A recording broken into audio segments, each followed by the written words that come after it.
Traffic sponsored by Family Dollar. Family Dollar has more to help you stay ahead of the class. Stock up and save on staples like cereal, cookies, crackers, and Tyson frozen chicken. Family Dollar, helping you do more. I'm Matt Bear with traffic on the fives. Follow us at WIBC Traffic. Jessica, this is the happiest day of my life. Right up there with the day I bought my RV and insured it with Progressive. Man, I love that thing. There are a million fish in the sea, which I'm reminded of every time I bring my RV to the lake, but I vow to love and cherish you just as much as I cherish campsites with full electric and water hookups. I'm so sorry. Protect your beloved with an RV policy from Progressive. Take as little as 4 minutes to see what you could save at Progressive.com. Progressive Casualty Insurance Company and Affiliates. I'm attorney Darrell Isaacs, the Hammer. When someone you love is the victim of a wrongful death, it's a terrible tragedy. At Isaacs & Isaacs, we're ready to get your loved one the justice they deserve. There are strict time limits to file a wrongful death claim, so please go to WeWin.com today.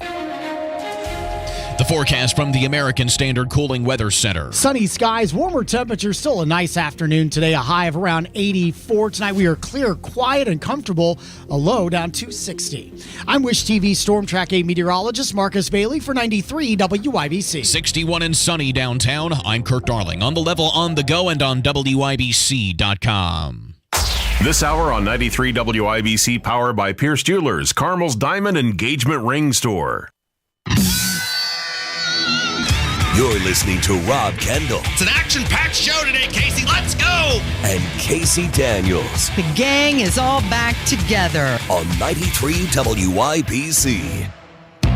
Well, good morning and happy Friday. It is Friday, September 1st. It is 6 minutes after 9. You're listening to Kendall and Casey on 93 WIBC.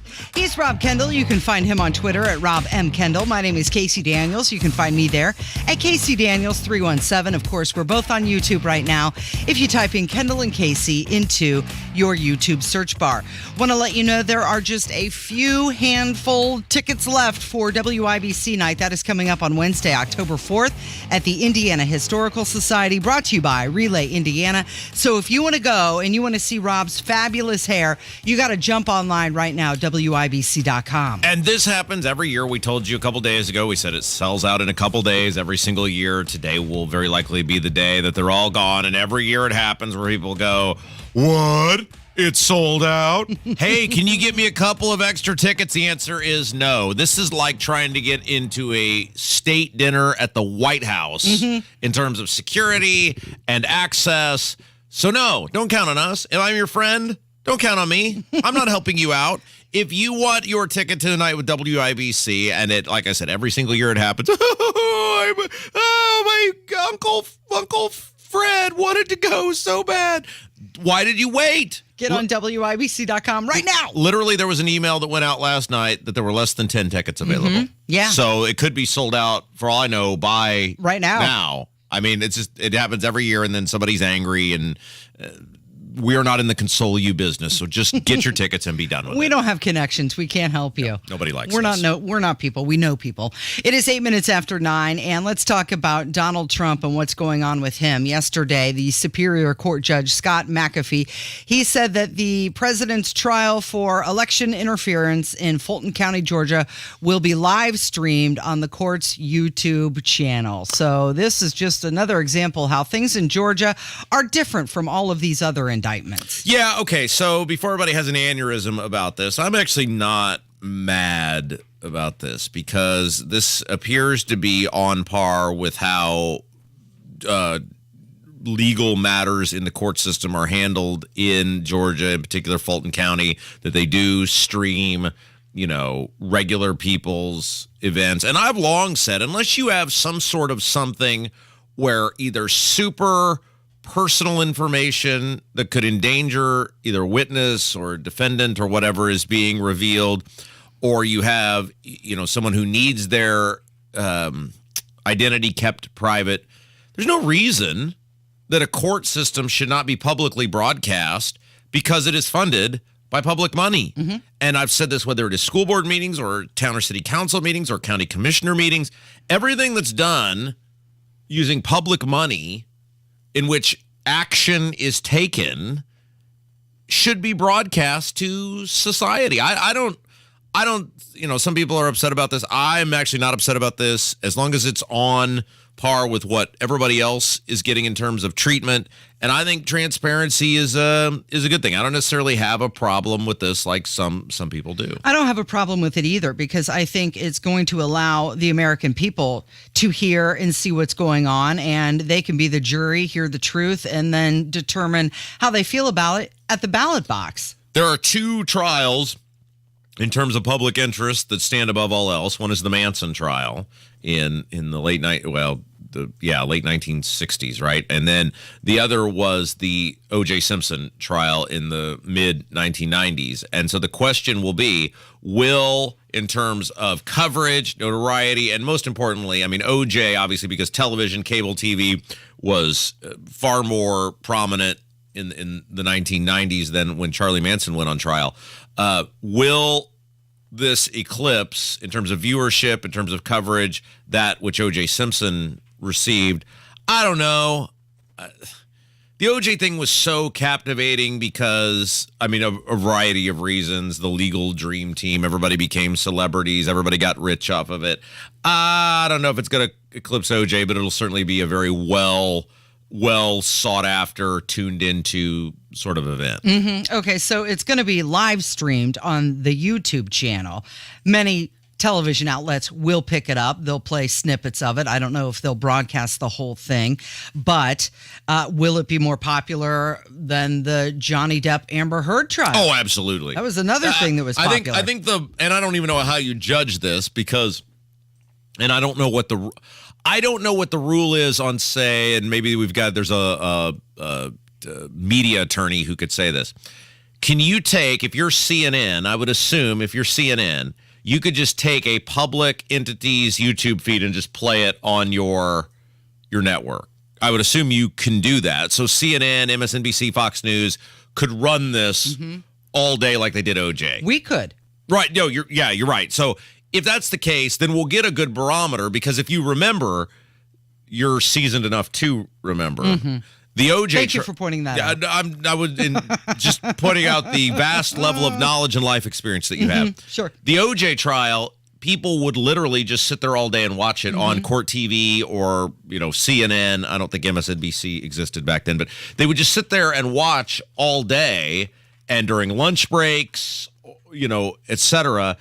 And they were actually pulling like legitimate television ratings of people, or people would record it back on the days when it was VHS, and then you could come home and watch it like you would a ball game or something. So it will be interesting if indeed these networks, which I assume they will just run wall-to-wall coverage all day of the Trump trial, and we'll get a good barometer of how it stacks up against O.J. Simpson.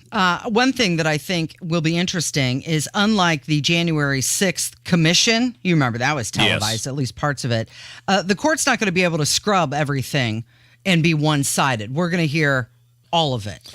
No, and speaking of, boy, you want to talk about somebody that is just horrific and awful, who has become horrific and awful, is Brian Kemp, the governor of Georgia. Oh, yeah. So everybody remembers Brian Kemp when he was running for election in 2018 against Stacey Abrams. He was more than happy to have Donald Trump's support. He was more than happy to, remember, he ran the totally politically incorrect ad, I got a big truck and I'm going to round up the illegals. He was Mr. Tough Guy. He was Mr. Showman.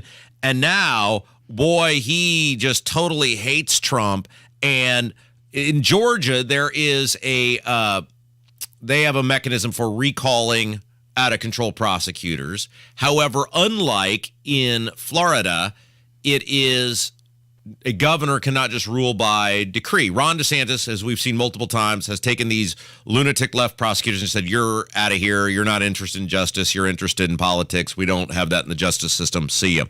There's a commission that does this in Georgia, and there have been some people in the Georgia legislature, which is controlled by Republicans, saying, hey, look, this Fannie what you talking about Willis, who is the Fulton County DA, totally not interested in justice. She's clearly, this racketeering stuff, the 18 people being involved, you got attorneys that are on trial. This is totally political.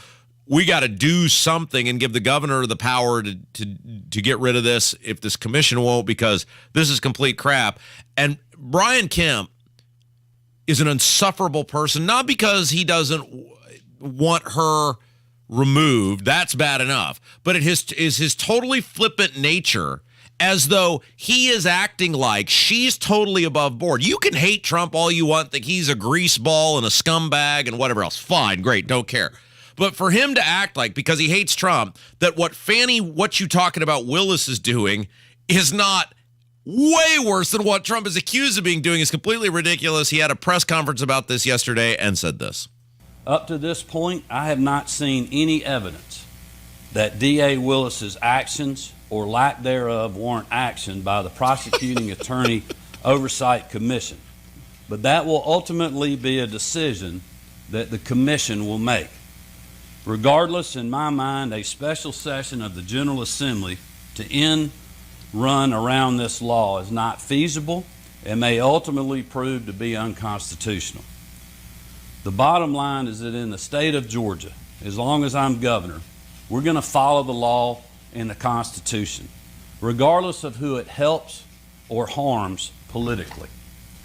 Over the last few years, some inside and outside of this building may have forgotten that, but I can assure you, I have not.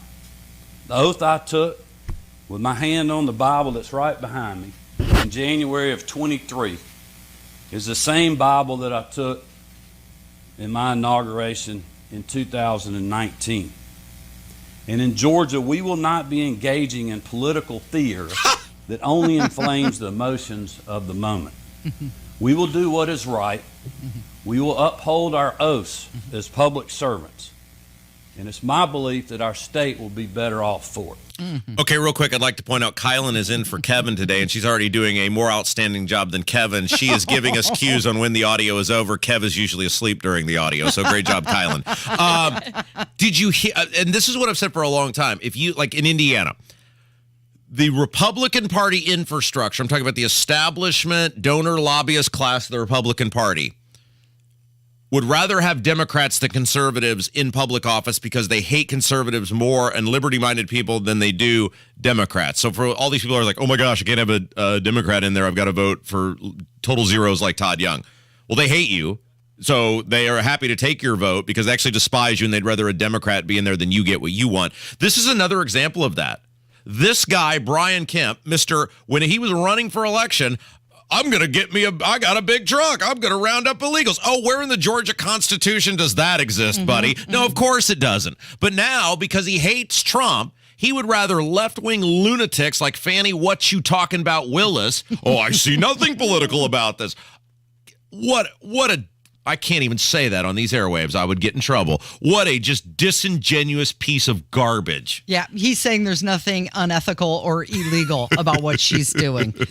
Okay, 17 after 9. It's Kendall and Casey on 93 WIBC.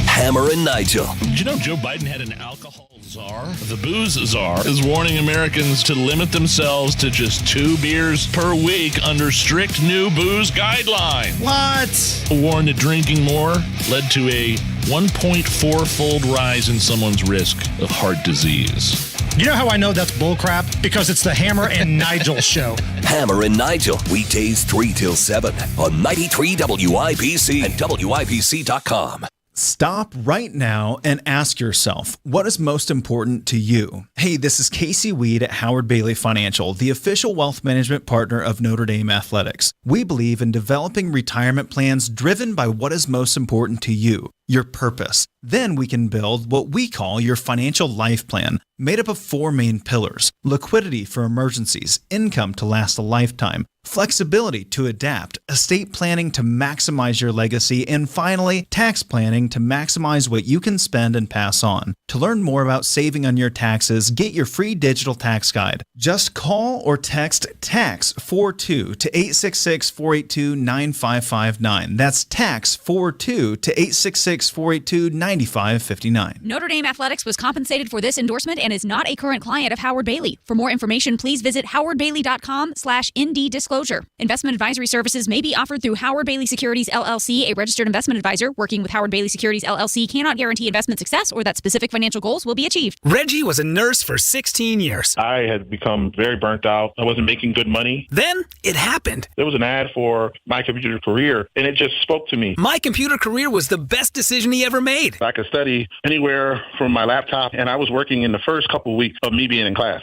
Reggie hit a home run. The field is teeming with jobs. Become an IT pro in just months with zero experience at mycomputercareer.edu. The school is amazing. It's not rocket science. It's mycomputercareer.edu. This is one student's experience. Individual results vary. Finding great candidates to hire can be like, well, trying to find a needle in a haystack, but not with ZipRecruiter. Its powerful technology actively finds and invites qualified candidates to apply to your job. So while other companies might deliver a lot of hay, ZipRecruiter finds you the needle in the haystack. See why 4 out of 5 employers who post a job on ZipRecruiter get a quality candidate within the first day. Try ZipRecruiter for free at ZipRecruiter.com/free. That's ZipRecruiter.com/free.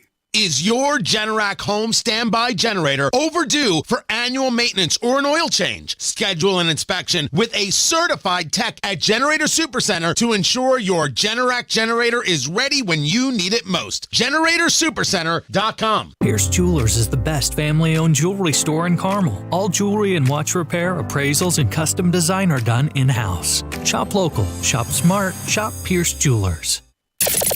It's the Kendall and Casey Show on 93 WIBC. Anymore, you're just another voice on the radio. So what are you doing this weekend? You'll probably get asked that at least once today.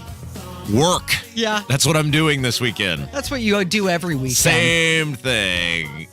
I think I know weekend. why. I think I know why.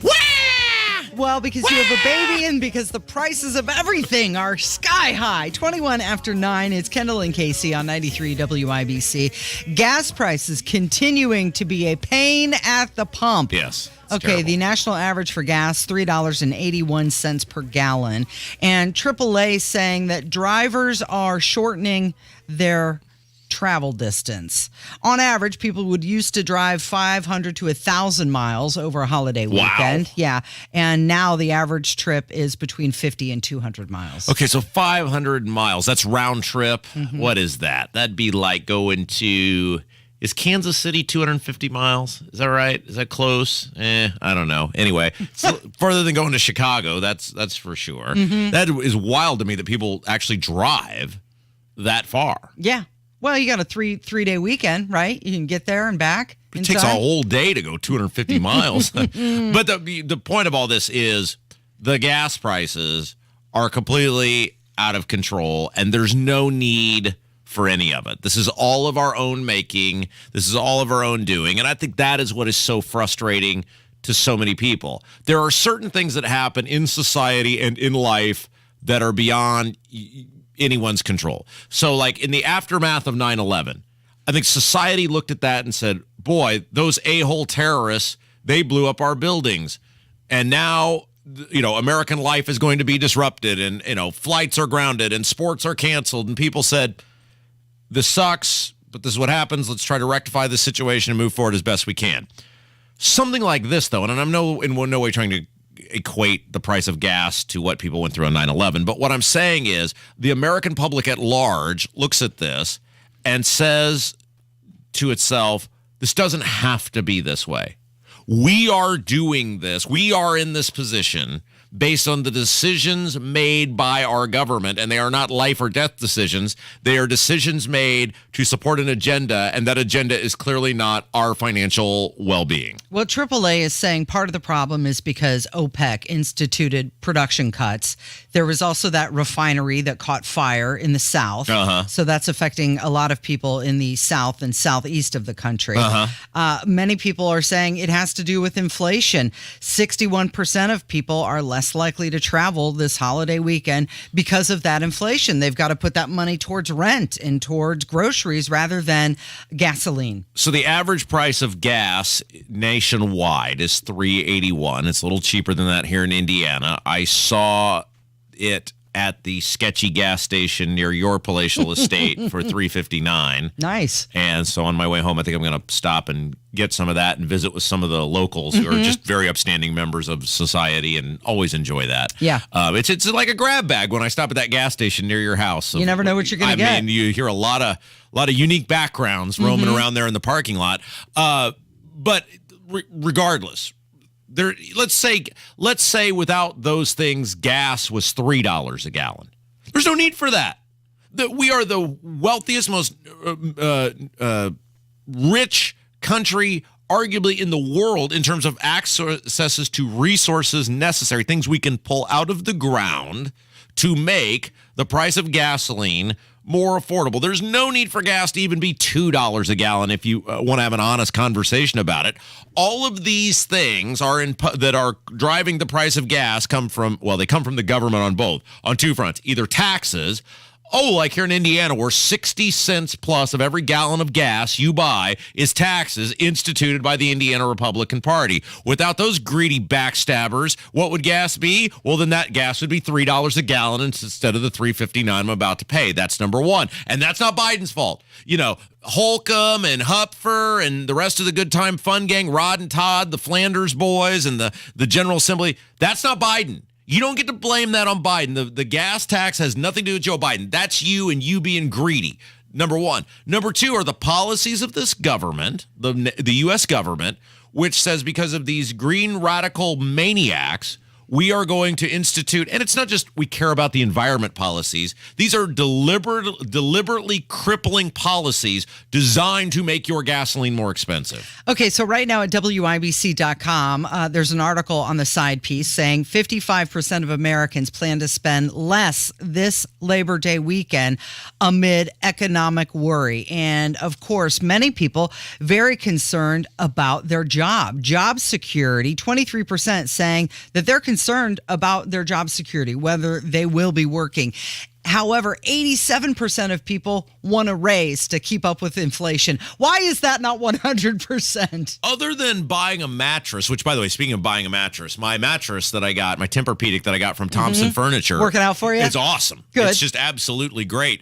You can just practically drop that baby on that firm mattress and she just springs right up. It's just amazing. A little game you can play there. It's absolutely phenomenal. Thompson Furniture, longtime WIBC sponsor in Columbus. Great folks. Other than buying mattresses, is there a lot of economic activity that takes place around I think a Labor lot of Day? people buy appliances as well. Is that also usually on some sort of sale? Yeah, on Labor Day weekend. But people saying that no, they're not going to be spending as much. Here's a fun holiday fact for you. Yes. 818 hot dogs eaten every second between Memorial Day and Labor Day.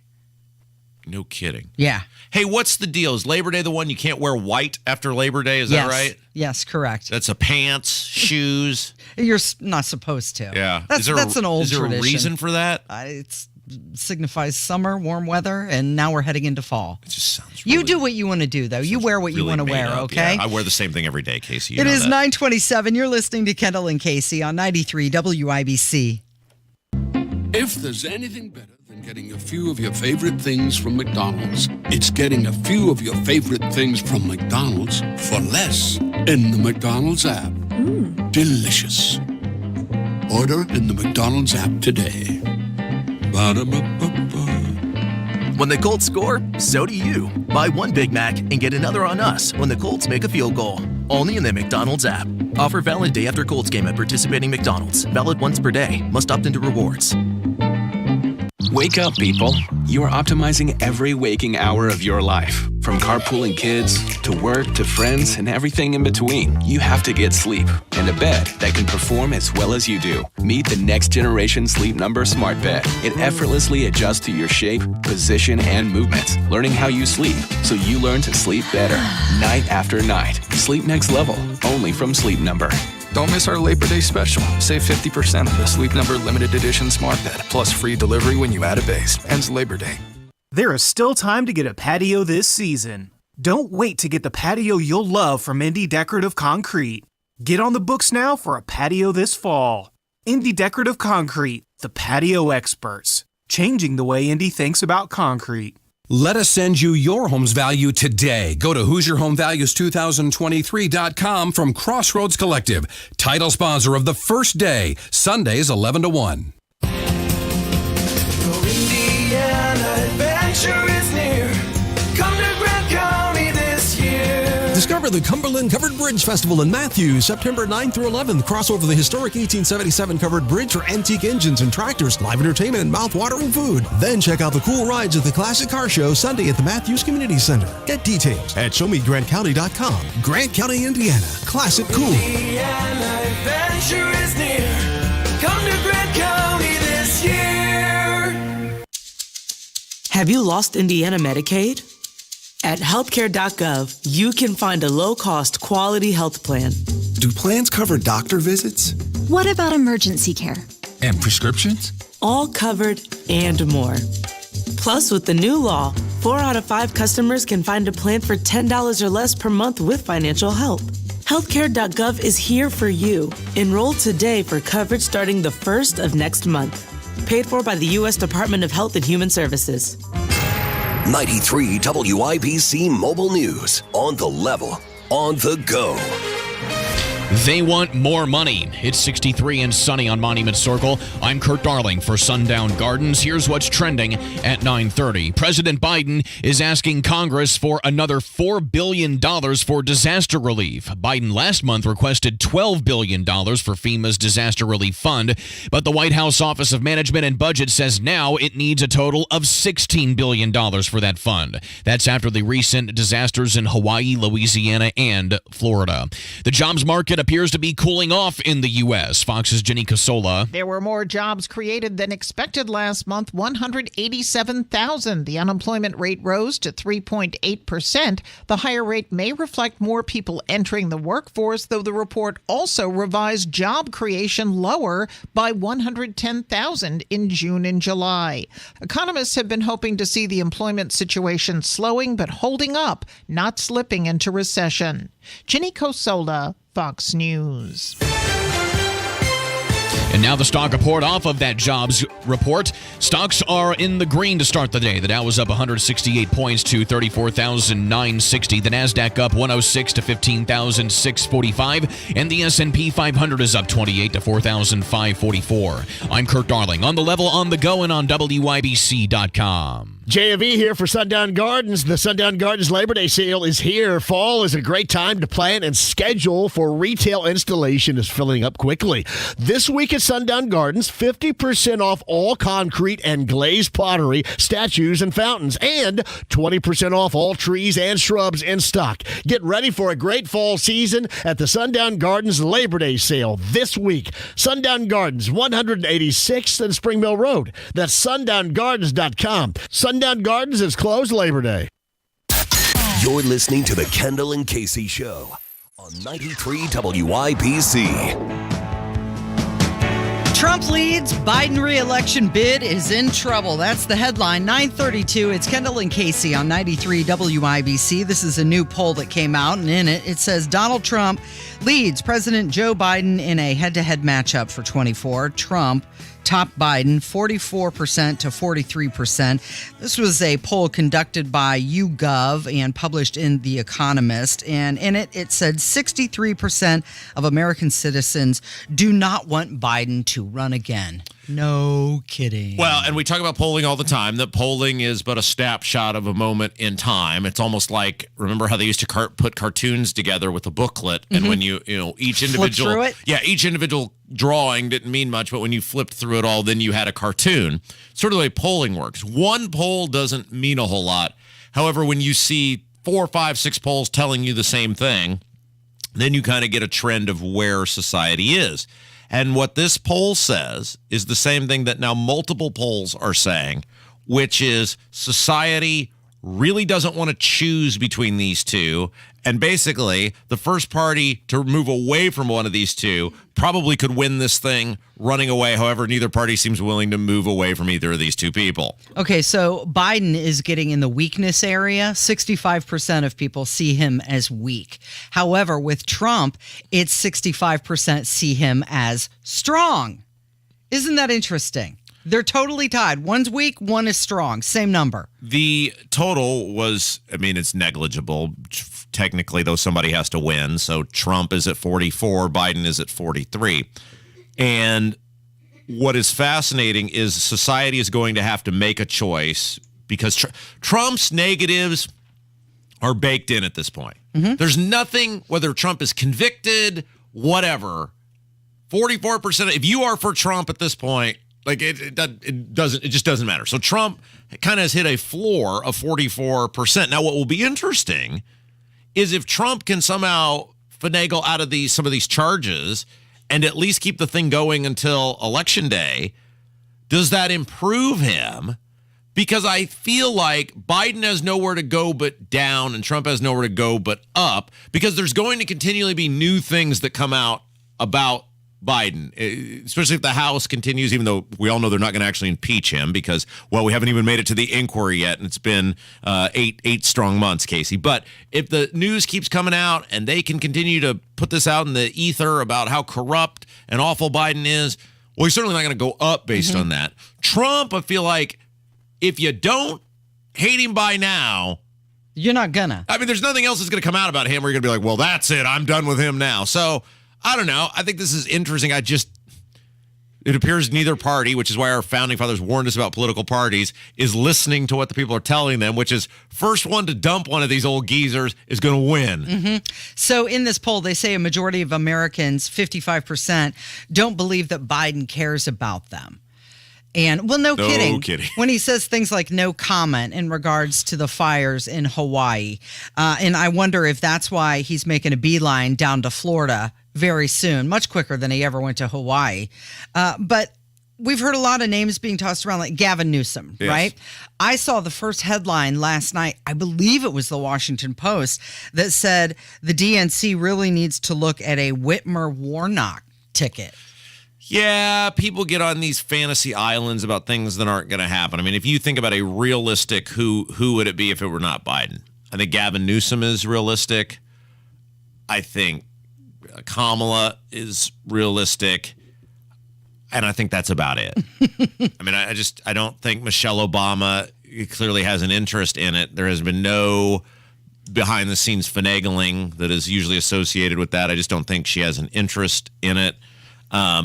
So you kind of have to decide, do you think Kamala or Newsom would be better than Biden? I think Newsom, Greasy Gavin, would be markedly better for the Democrats than Biden. I don't think Kamala would be. But for the Republicans, you look at it and go, man, got a really interesting bench with DeSantis, Tim Scott, maybe some others if Trump weren't, actively winning by 9 million points, who might get off the sidelines and get in. And yet it's, we've talked about this before.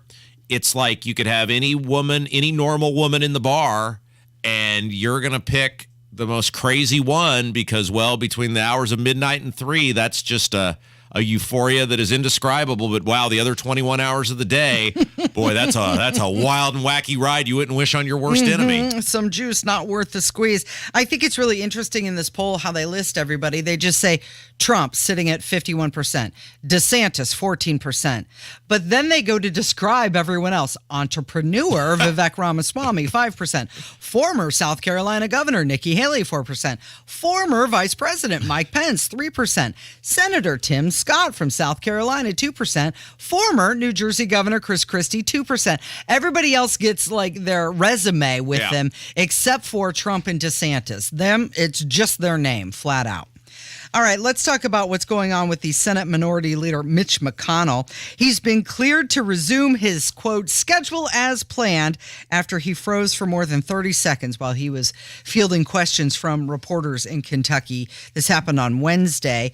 They're calling it concussion recovery. Okay, so this is the thing that happens where these people, these very old people who have been there since the earth was young, clearly do not have the mental faculties, capabilities to run their own lives, much less society. Like if you told Mitch McConnell right now, hey, buddy, you're going to have to drive yourself to the grocery store and you're going to have to buy a week's worth of groceries and you're going to have to pay for it and you either use a credit card or make change and then drive yourself home. What do you think the odds he could actually do that? Like, do you think he could step up to the counter? No way. And get the credit card out and know he can just tap it now? No, he doesn't even have to swipe? But I don't think Mitch McConnell could grocery shop. Like, I don't think Mitch McConnell is. I'm not sure Mitch McConnell can drive a car. Yeah. I mean, seriously, I'm not trying to be flippant or mean-spirited here. What do you think are the actual odds, Casey, on a scale, percentage-wise, that if you said right now, betting, what are the odds? Mitch McConnell could drive himself from wherever he is to the local grocery store, buy a week's worth of groceries, run the scanner, the U-scan, like every other American does, pay for it himself, and then drive himself home and complete that task. What are the odds? Well, not good. Chances are he couldn't even find the keys. So why do we let those people run our society? Why do we let these people who, even if he had all his mental faculties, I'm not sure he could do it, but certainly he can't even complete sentences at this point, and these people get to make decisions for us. Why is that okay? He's going to stand in the frozen food section with the door open and just stare off into space, right? Well, Brian Monahan, who is Congress's attending physician, said that occasional lightheadedness is not uncommon in concussion recovery and can also be expected as a result of dehydration. That did not look like somebody who just needed to drink some water. Okay, so Mitch McConnell was elected to the U.S. Senate in 1985. Casey, I am a fully grown-ass man with a job and a career and a house and a child. I was not 2 years old when he was elected to the United States Senate. I was 15. I couldn't even drive yet. That's how long he's been. And before that, he spent the previous 8 years, I think before that, like he was a judge in Kentucky. So you're talking about a guy who has been in an elected office since 1977. That is 46 years.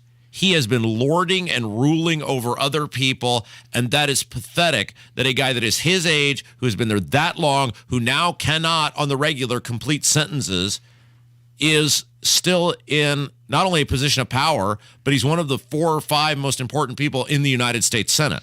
This kind of goes to his children, maybe. If his wife isn't going to stand up, why wouldn't his children, Ellie and Porter McConnell, why don't they say something to him like, hey, Dad, you know what? Why don't you just go off into that golden sunset and enjoy the rest of your time? I mean, it's elder abuse at this point. If your dad was in this situation, when you pull him aside, hey, Mike, we need to have a tough conversation. I've already had that conversation with him, and he's fine. But you did. You had the conversation, right? Hey, old man.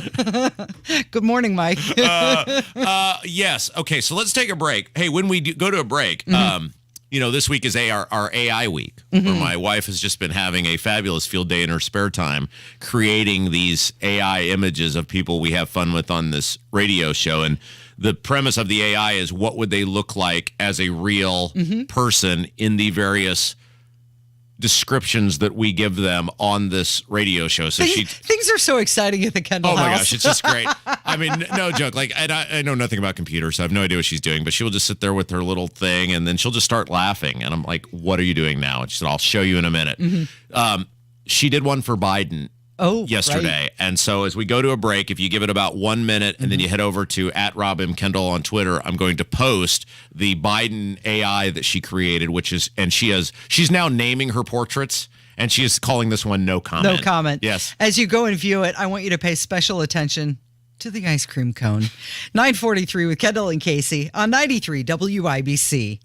Coming up on Tony Katz today, what the unemployment rate really means, and sometimes too old means too old. That's after the news at noon on 93 WIBC. Prescriptions require an online consultation with a healthcare provider who will determine if appropriate. Restrictions apply. See website for details and important safety information. Subscription required. Price varies based on product and subscription plan. Hey guys, did you know there's a generic form of Viagra that works just the same, but is 95% cheaper? And you can get it online? Just go to 4hims.com/joy. Through Hims, you'll get a free medical consultation, discreet shipping if prescribed, a 100% online process, and trusted generic alternatives to the name brands at up to 95% off. That's right. Get generic for Viagra, the same active ingredient as brand name Viagra, but for 95% less. It's the same medication, still prescribed by a licensed medical provider, but with zero copay, no expensive appointments, and no awkward face-to-face conversations. To start your free online visit, you need to go to this exclusive address, forhims.com/joy. That's forhims.com/joy for your free online visit. forhims.com/joy. I feel bad for the Johnson kids next door. Their parents just use their phone for home internet. So when everyone's online, it could be mad slow. Tom can barely play a full round of Horse Commander 3. Luckily, we get fast and reliable internet from Xfinity, so I can game while everyone's on with basically no interruptions. Hey, Jess, can I, borrow some eggs? You want a game here? Please. Now through September 21st, get 75 megabit internet on the Xfinity 10G network for $20 a month for 12 months with no annual contract. And ask about how you can get one free line of unlimited mobile when you upgrade to 400 megabit internet. Go to xfinity.com/10G, call 1-800-XFINITY, or visit a store today. Requires paperless billing and autopay with stored bank account. Restrictions apply. Not available in all areas. Equipment, taxes, and fees extra. Xfinity Mobile requires Xfinity Internet. After promo, regular rates apply. Actual speeds vary. In St. Pete, Clearwater, Florida, fun in the sun goes way beyond the white sand beaches. Let's rock out at a waterfront concert at the Sound. Let's marvel at masterpieces of the Chihuly Collection and make some flippered friends at the Clearwater Marine Aquarium. Let's pedal the 75-mile Pinellas Trail and stop at Florida's oldest microbrewery along the way. This fall, let's go for all the sun and none of the crowds. Let's shine. Plan your getaway at visitstpeteclearwater.com. The latest local news, commentary from Tony Katz, Kendall and Casey, 5.6%. Hammer and Nigel, podcasts. Listen to the station live whenever, wherever, online at WIBC.com.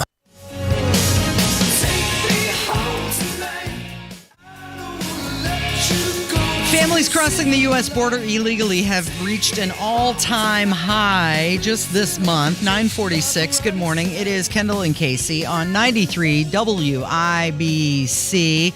So the mayor of Chicago, Brandon Johnson, he just got sworn in about 3 months ago. Yes. He called on the federal government to fast-track work permits for asylum seekers, saying America's third largest city is running out of resources to care for the growing migrant population that has already hit the 13,000 mark. Yes, and before we delve into this, Kylan with the Eddie Money coming back. And did you know I once saw Eddie Money at the Nickel Plate Amphitheater in Fishers? Did you? Was it good? It was a fine show. It was 2015, I think.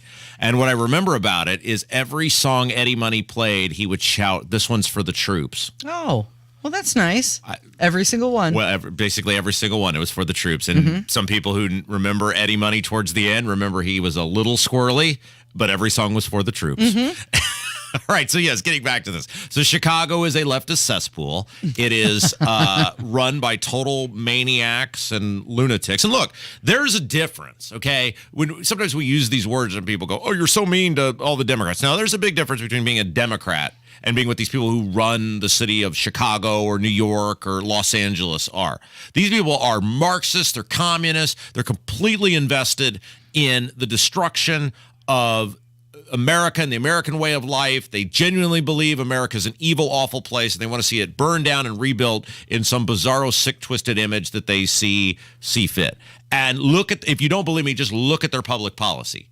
And this is a great example, Casey, where because you have these Marxists and communists and lunatics running the city of Chicago, they have said for years, "Hey, illegal immigrant, do drop in. Come on, why don't you stay a while?" Well, governors of Texas and Florida and Arizona have said, "Well, hey, Palskis, we'll take you up on that offer. Here you go."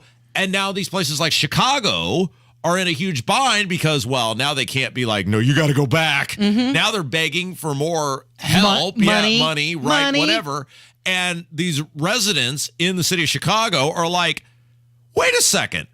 You're taking these illegal immigrants who don't pay taxes here, who don't live here, who aren't supposed to be here, and you're putting them up in 4- and 5-star hotels, and I'm living in places like Cabrini Green, which I don't even think that exists anymore, but places similar to that, where you wouldn't send your worst enemy for 7 minutes, much less make them live there. Okay, he said, let me state this clearly. The city of Chicago cannot go on welcoming new arrivals safely and capably without significant support and immigration policy changes. Significant support meaning money. Yeah, and that's your money. That's what this is all about. The politicians are not actually upset that the people are illegally in the country. And we've said this many times. The politicians are upset now that they are in their backyard. They want the mass illegal immigration because they want the reliable Democrat voter dependent upon government service. They're just mad that they're there. It is absolutely no different than okay, here's an example. One of Kylan's friends invited her on a trip on Saturday. And it'd be no different than if she didn't really want Kylan to come on the trip, but she felt obligated to ask. And then Kylan said, well, sure, absolutely, I would do that. And then they said, whoa, wait a second. We didn't really mean it. We were just being nice to you. Whoa, whoa, whoa, whoa. Sort of like when you came over to my house that time. It was just a courtesy invite. They're totally stuck. And so now I love this. So this clip you're going to hear is from some lady at, I think this was a city council meeting, really upset about how the illegal immigrants are being treated better than the taxpayers. I don't want them there. Take them someplace else or send them back to Venezuela. I don't care where they go. This is wrong. You got 73% of the people homeless in this city are black people. What have you done for them? Okay. But the problem is, Casey, you voted for these people. Well, not me. No. Other people did. The people of Chicago voted for these people. You get the government you deserve. There is not a politician farm where you plant seeds and the politician grows out of the ground and it's like a vegetable where some are better than others. No. You vote for these people. They exist because you install them into public office. And many people thought because of the high crime rate that Chicago has been experiencing or experienced under Lori Lightfoot, that city would make a different turn, that they would go in a different direction, but they did not. Instead, they voted somebody more liberal in. And before Lori Lightfoot left office, she declared a state of emergency over the immigrant crisis that was engulfing that city. They had asylum seekers sleeping on the floors at the police station, on the street for weeks. But, this emergency declaration, it's not doing anything from keeping these people away. Yeah. Okay, let's switch gears here. There's a trend going on the internet right now. Casey, are you aware of this? Where people get in front of their camera and complain? Well, it's well-assembled women getting on camera and complaining about the price of stuff. Yeah. And we played the lady earlier this week. The single mom who was complaining about rent and groceries. Yeah, and you pointed out, everything she said was true. You pointed out, because you're a fashionista, that she did have some finer, very expensive. She had acrylic nails. She had the fake eyelashes. My wife said those eyelashes could have cost as much as $300. Yes. Is that true? Oh, yeah. And the fingernails were probably $100. No kidding. Yeah. And she had a lot of piercings. Yeah. Piercings aren't cheap either. Yeah. So I'm just waiting for, the next big old tattooed person to come in and, okay, well, was that tattoo $300? Right. Well, but the point is, while it may be ridiculous, it is not wrong what she was saying about the price of everything. Correct. Okay, so one well-assembled lady does it. Now here's another one from Canada. You notice it's never these people that make it, because all these pop up on the internet. We play them for you because we see them on the internet. They never look like Roseanne Barr. It's always it's just a convenience that it's never somebody looks like Rosie O'Donnell out there that's making the rounds on the internet. But this lady is from Canada, and I thought her perspective was interesting because everything she was saying about Canada is applicable here as well. I live in Ontario, Canada, and I just paid $20 for a tiny little bag of grapes. The other day, I paid $5 for 2 apples. 2 apples was $5 at the grocery store. I just saw a carton of eggs for $10. What? I don't understand it. I don't know what's happening with our country, but it is rapidly declining. The cost of living is astronomical, and the federal government is absolutely crushing the middle class. I don't know how anybody, if you're making less than $100,000 a year here, I don't know how you're doing it. I think $100,000 can allow you to maybe pay your insane rent and your basic bills and necessities, and then you have $0 left over at the end of the day to do anything. So basically, if you live in Canada, you live to work, to pay bills, and pay taxes, and that's basically it. So yeah, I want to leave and I don't know where to go. $10 for a carton of eggs. Now, I think things are more expensive in Canada because of their monetary policy, et cetera. But it is relevant here. Mm-hmm. I mean, and one of the things that people really need to wake up on, because I noticed that even though interest rates are rising, the price of housing is not changing. Casey, no joke. There is a house in the vicinity of where I live that is for sale. And you know me, I'm Mr. Investigative Man. So I saw this house for sale, and then I wonder what they're asking for this house. It's just over 1,200 square feet. Mm-hmm. So that, anybody familiar with housing sizes, 1,200 square feet, it's 2-bedroom. They're asking, what do you think they're asking for a 1,200 square foot 2-bedroom home in the little suburb where I live? What do you think the asking price is? Oh, gosh. I don't know. I'm going to guess, what, $175, $180? The list price is $255,000. Is that the cute blue house? No, I would buy that for you if that were the one. No, unbelievable. And look, I don't think they're going to get that for it, but I'm not a real estate expert. Mm-hmm. But holy smokes, a 1,200 square foot home, and they're asking $255,000? You got to be crapping me. Yeah, and chances are they'll get it, though. Well, from somebody. Who knows? I'm going to be very fascinated. There's an open house on Saturday. I'm just going to. You're going to go down and snoop around. Well, and I'm going to stare at people as they drive past, like maybe like with a radar gun or something out. Just sit on my lawn just to try to discourage people. Go pepper the real estate agent with a bunch of questions. I hate getting new neighbors because you never know what you're going to get. But the thing with this woman, making a TikTok in your car is not going to fix all your problems. I mean, did she vote for Trudeau? Who knows? Yeah, because that's what you're going to get. It is Kendall and Casey. It's 93 WIBC.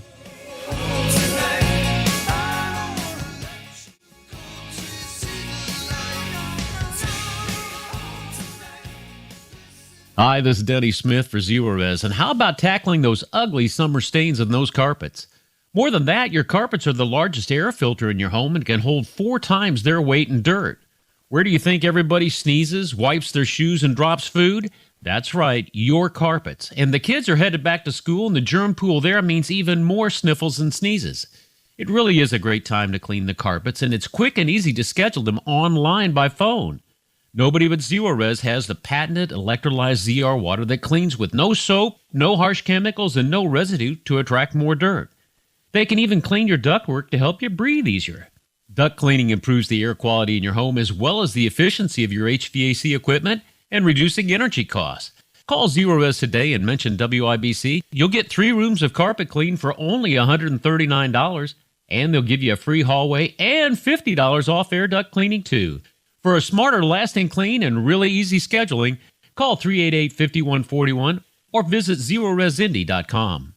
All Hoosier families want the best for their kids, but parents of children with autism face special challenges, and they're counting on Governor Eric Holcomb. Thousands of Indiana children with autism are enrolled in applied behavior analysis therapy centers. ABA centers provide a safe learning environment where parents know their children will be understood and taught lifelong skills. But the Holcomb administration has proposed deep Medicaid cuts that could force ABA centers to close. Kate is the mother of a son with autism. As a single mom, caring for a son with autism can feel very overwhelming. Luckily, I got my son into an ABA center near our home. Since then, he's learned so many life skills to help keep him safe and give him a brighter and more independent future. It would crush our family if we were to lose this option. Governor Holcomb, you're our only hope. Please stop these devastating Medicaid cuts. Governor Holcomb, listen to Hoosier families and ensure children with autism in Indiana get the care they deserve. Paid for by Indiana Act for Families.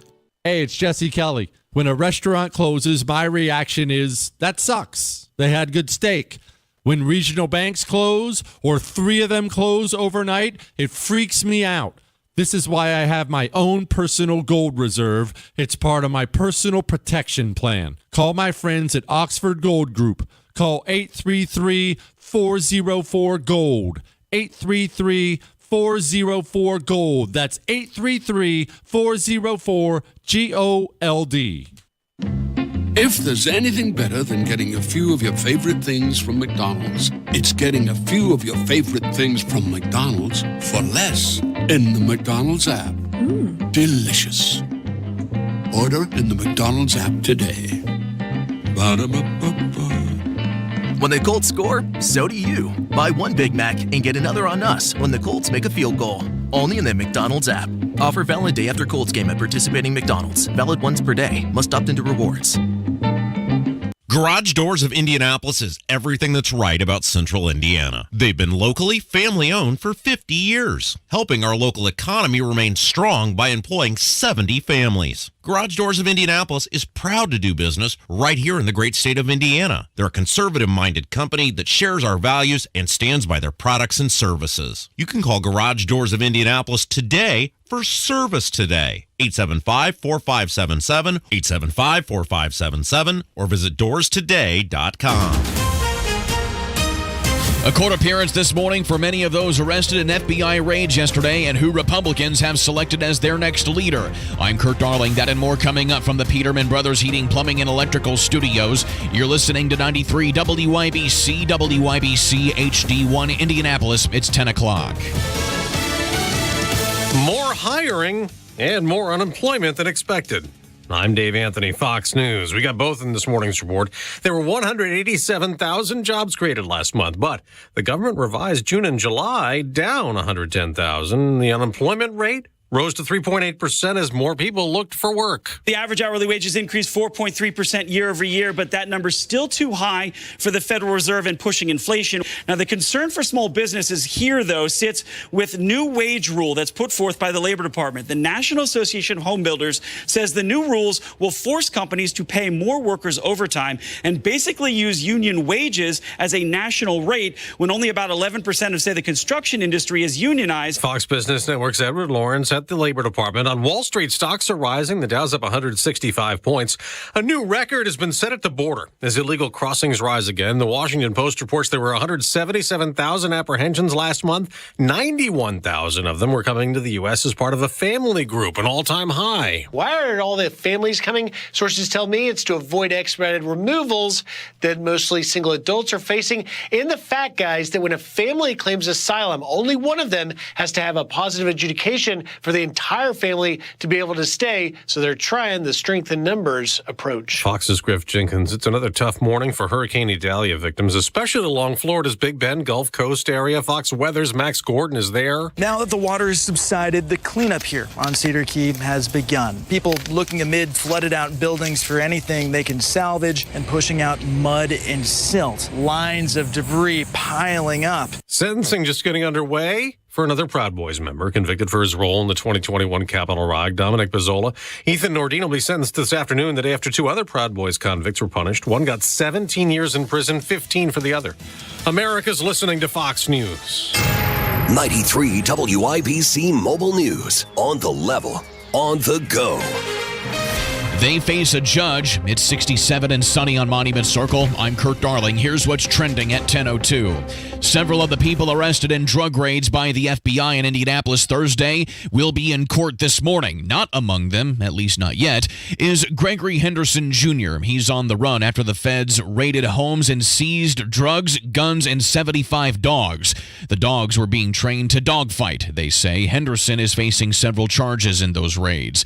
Short staffing is making it difficult for the city's mobile crisis response team to do their jobs. Martine Romy Bernard Tucker, the city's director of public health, tells Wish TV that they are working to hire more workers, especially to work the night shift. Now our salaries are competitive so that, we can have people doing that job. She says until they get those workers, they can only operate Monday through Friday, which means any crisis that police deal with over the weekend can't be helped. People that have had financial obligations on pause because of the pandemic will want to hear this. Ryan Hedrick reports. Starting Friday, Hoosiers with outstanding student loans can expect those loans to gain interest again after a pause of over 3 years. Bill Wozniak of Invested in Indiana says they can reach out and get completely free expert help from a nonprofit here in Indiana about all these things, which type of repayment plan to be in, how to connect up with your servicer. Wozniak says you can even learn if you owe those loans or not anymore. Ryan Hedrick, 93 WIBC Mobile News. Anne Hathaway has been selected as the next leader of the Indiana GOP. She takes over for Kyle Hupfer, who has stepped aside from that role. Hathaway moves into the job after serving as Indiana's rep to the RNC. Giving up is not something Linus Lundqvist does. That's not me. That's not who I am. So I decided I'm going to do everything that I possibly can to try to still remain in the game and give myself a shot. The reigning Indy Next champion finally has that shot in the NTT IndyCar Series. He has signed a multi-year full-time deal to drive for Chip Ganassi Racing in 2024. I'm Kurt Darling, on the level, on the go, and on WIBC.com. How would you like to free up some serious cash? Or at the very least, cut your monthly payments by $1,000 or so each month? Hey, what's up? It's Hammer here from the Hammer and Nigel Show. People are doing that every day with Loan Pronto's all-new Equity Express line of credit. Listen, your home value is way up, and Loan Pronto can help you access the equity without touching your primary mortgage. You can get tens of thousands out with very little paperwork and usually without an appraisal. With Loan Pronto, you can get $50,000 or $100,000 out right now. Pay off all of those 27% interest credit cards or your personal loans. For every $10,000 of debt that you consolidate, you can cut your monthly payments by nearly $500. Stop paying insane credit card rates. Call Loan Pronto right now. 317-953-6525. 317-953-6525 or go to loanpronto.com. Equal housing lender, NMLS 1661781, subject to lender approval. This hour on 93 WIBC is powered by Pierce Jewelers, Carmel's full-service jewelry store. You're listening to Rob Kendall. It's an action-packed show today, Casey. Let's go! And Casey Daniels. The gang is all back together. On 93 WIBC. Good morning. It is Friday, September 1st. It's 5 minutes after 10. It's Kendall and Casey on 93 WIBC. His name is Rob Kendall. My name is Casey Daniels, and we're glad you're joining us on this Friday. You can find him on Twitter at Rob M. Kendall, and you can find me there, Casey Daniels 317. Of course, he just posted an AI version of Joe Biden. And if you'd like to check that out, head over there and see his melting ice cream cone. It's entitled No Comment, is the name of the portrait. We're naming the portraits now, apparently. Also want to remind you that there are just a few tickets left for WIBC night. That is coming up Wednesday, October 4th at the Indiana Historical Society. And tickets are on sale. Just a couple left, and it's brought to you by Relay Indiana. So if you'd like to go, you need to get on WIBC.com and get your tickets today. Speaking of that, AI Biden up at Rob M. Kendall on Twitter, I'm learning about how artificial intelligence works from somebody who knows how artificial intelligence works. And apparently, one of the issues with artificial intelligence still is it's almost like a dog in the sense it can follow most of your commands, but it can't exactly learn everything yet. It's like training a puppy. And I say this because with the limited interaction now that I've had with it from someone who spends 93 hours a day playing with it, once it learns how to do more stuff, it's like, remember in Terminator, Skynet is learning, it's activated. It's like a real thing. It's actually happening, and it's actually scary as hell. Because one of the things my wife has encountered with these portraits is it doesn't always follow all of the commands yet. Yeah. So she has done one for Joe Hogsett, and you have now seen it, Casey. And is it not the most fabulous one of all of them all? The thing is, it's a really fantastic AI rendering of Joe Hogsett. Yes. The colors look great with it. He looks very handsome in the picture. So the one with I hate saying that. Look, the one with Hogsett is so good, and the background is so good, and hopefully at some point we will get it perfected to where we can release it. But the problem with the Hogsett, for whatever reason, you cannot release this version. No, he's beautiful. Yeah. She cannot make, no matter what photo she enters of Joe Hogsett, who is one of the most ugly gargoyle-looking people you will ever encounter. For whatever reason, AI keeps making Joe Hogsett a very beautiful person. Yeah, it looks like something. Infuriating. It looks like something straight out of Mad Men. Oh, it's unbelievable. You look at the one like the Holcomb one we did, or the one with Duke of Spendingburg, or whatever. It's like, okay, perfect. Those are the perfect based on the description we're entering of the person. What a great capture. But for some reason, no matter what photo it is, Joe Hogsett is a beautiful person. Yeah, he's turning out looking good with his electric blue eyes and this AI version. And I told her, I said, I flat out refuse. No, you cannot post this because it makes him look too good. And we'll have none of that. It's 9 minutes after 10. It is Kendall and Casey on 93 WIBC. Let's talk about what's going on with the House Oversight and Accountability Chair, James Comer. He's requesting information regarding alleged misuse of Air Force Two and Marine Two. This is during Joe Biden's time as vice president. Why does he want this information? Well, they're alleging that Hunter Biden, he's been getting a free ride all over the world on your dime. What? Yeah. No way, Casey. Yes. Hunter Biden's a grifting scumbag? You don't say. Yes. Now, again, I come back to good on the Republicans for trying to find information, but that's all it seems like it ever is. Now we need these documents. Now we need those documents. We've requested this. We would like to have that. When is the payoff on all of this? Everyone knows what Hunter Biden is, was, and always will be. Everybody knows what Joe Biden is, was, and always will be. When does this turn into something that we say, hey, someone finally did something? Mm-hmm. It doesn't seem like that's happening, Casey. Okay, so they're saying that the president abused his various offices of public trust and wasted taxpayer money to benefit his family's enterprise. And let's hear from James Comer and see what he has to say. So you and Congressman Byron Donalds are demanding the National Archives release Biden's travel records on Air Force Two and Marine Two when he was vice president. Why do you want those records?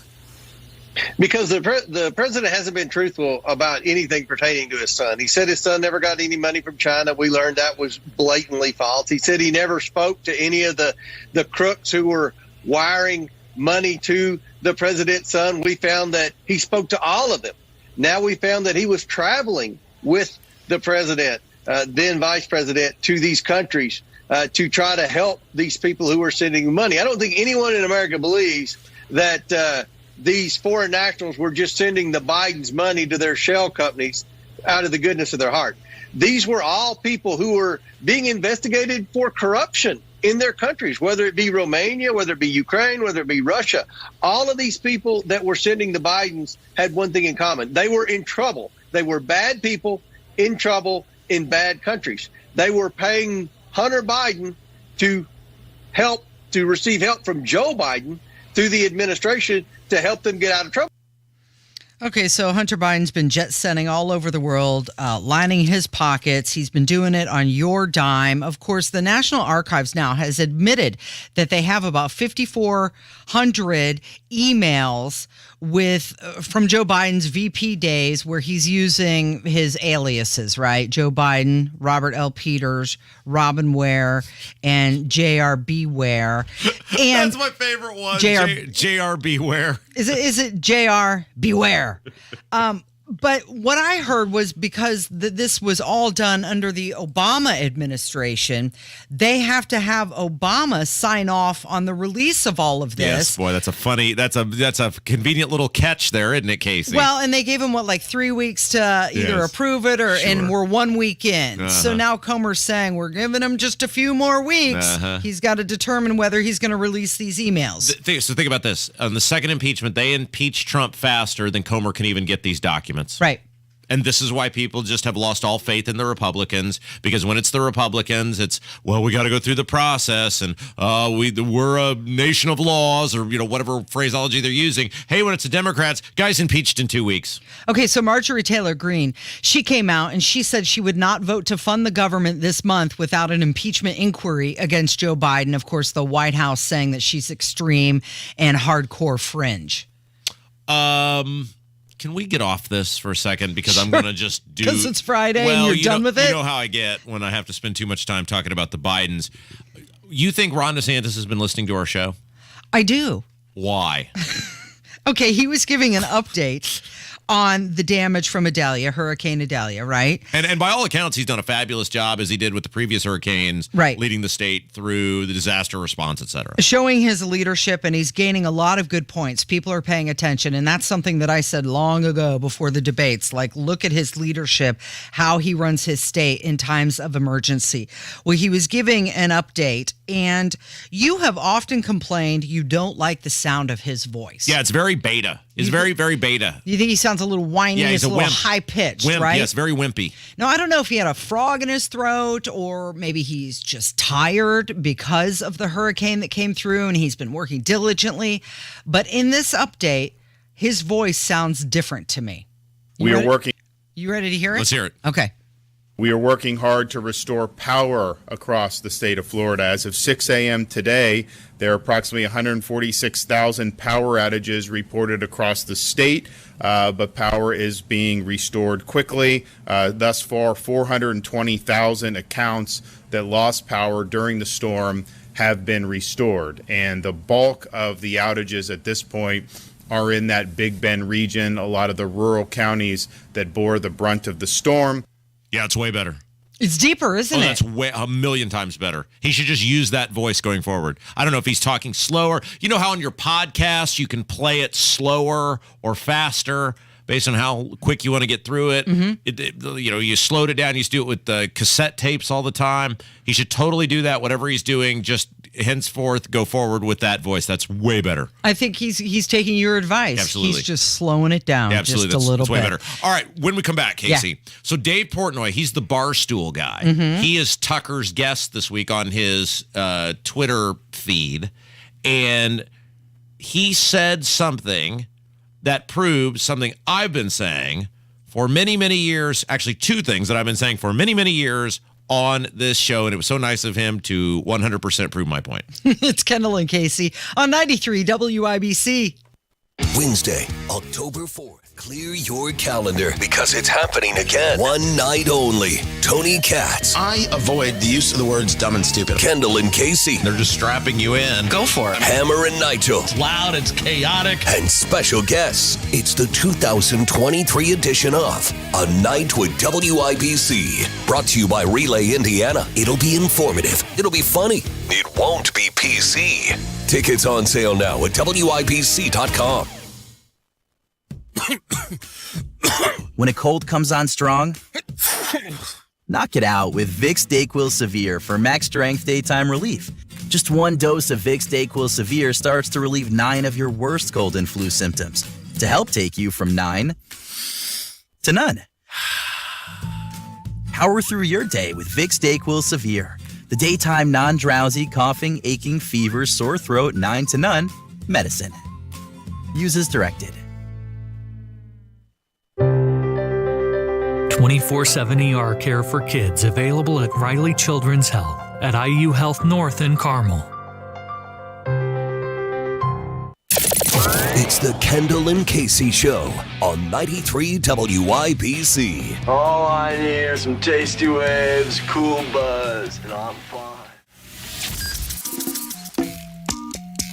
It is 17 minutes after 9. You're listening to Kendall and Casey on 93 WIBC. So Dave Portnoy was the guest with Tucker, and he's explaining the Barstool Pen breakdown.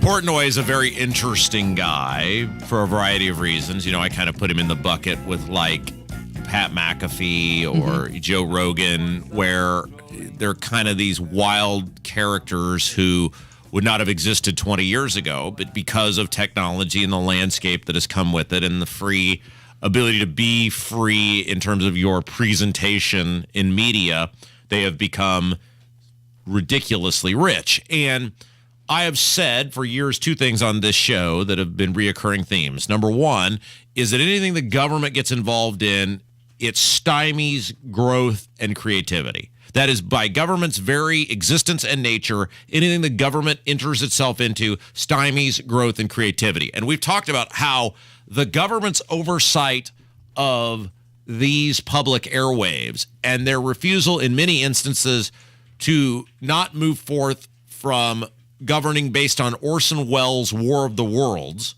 which is what many of the regulations we are forced to abide by today exist because of, have created an environment in which much of radio, not named WIBC, struggles immensely. There's no doubt. I mean, we're not going to lie to our audience and say, oh my gosh, radio's never been more popular.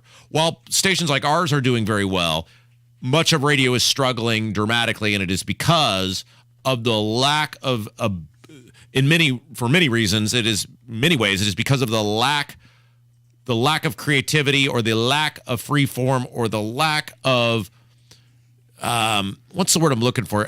Lack of local content. Well, it's because of consolidation. No. Because you have disc jockeys broadcasting in Indianapolis, and they're really in Kansas or Salt Lake City. Yes, that's a point. That's part of it, Casey. But what I'm trying to say is, what I'm talking about is Dave Portnoy can say, Pat McAfee can say, Joe Rogan can say, and do things that we cannot say or do because our ownership would be fined or intervened with by the federal government. Sure. And we're governed by the Federal Communications Commission. The federal government creates parameters and barriers for us on this radio show that these internet broadcasters absolutely do not have. So that's the first part of it. Whatever government gets into, they are just a giant knife in the back of any business, whatever.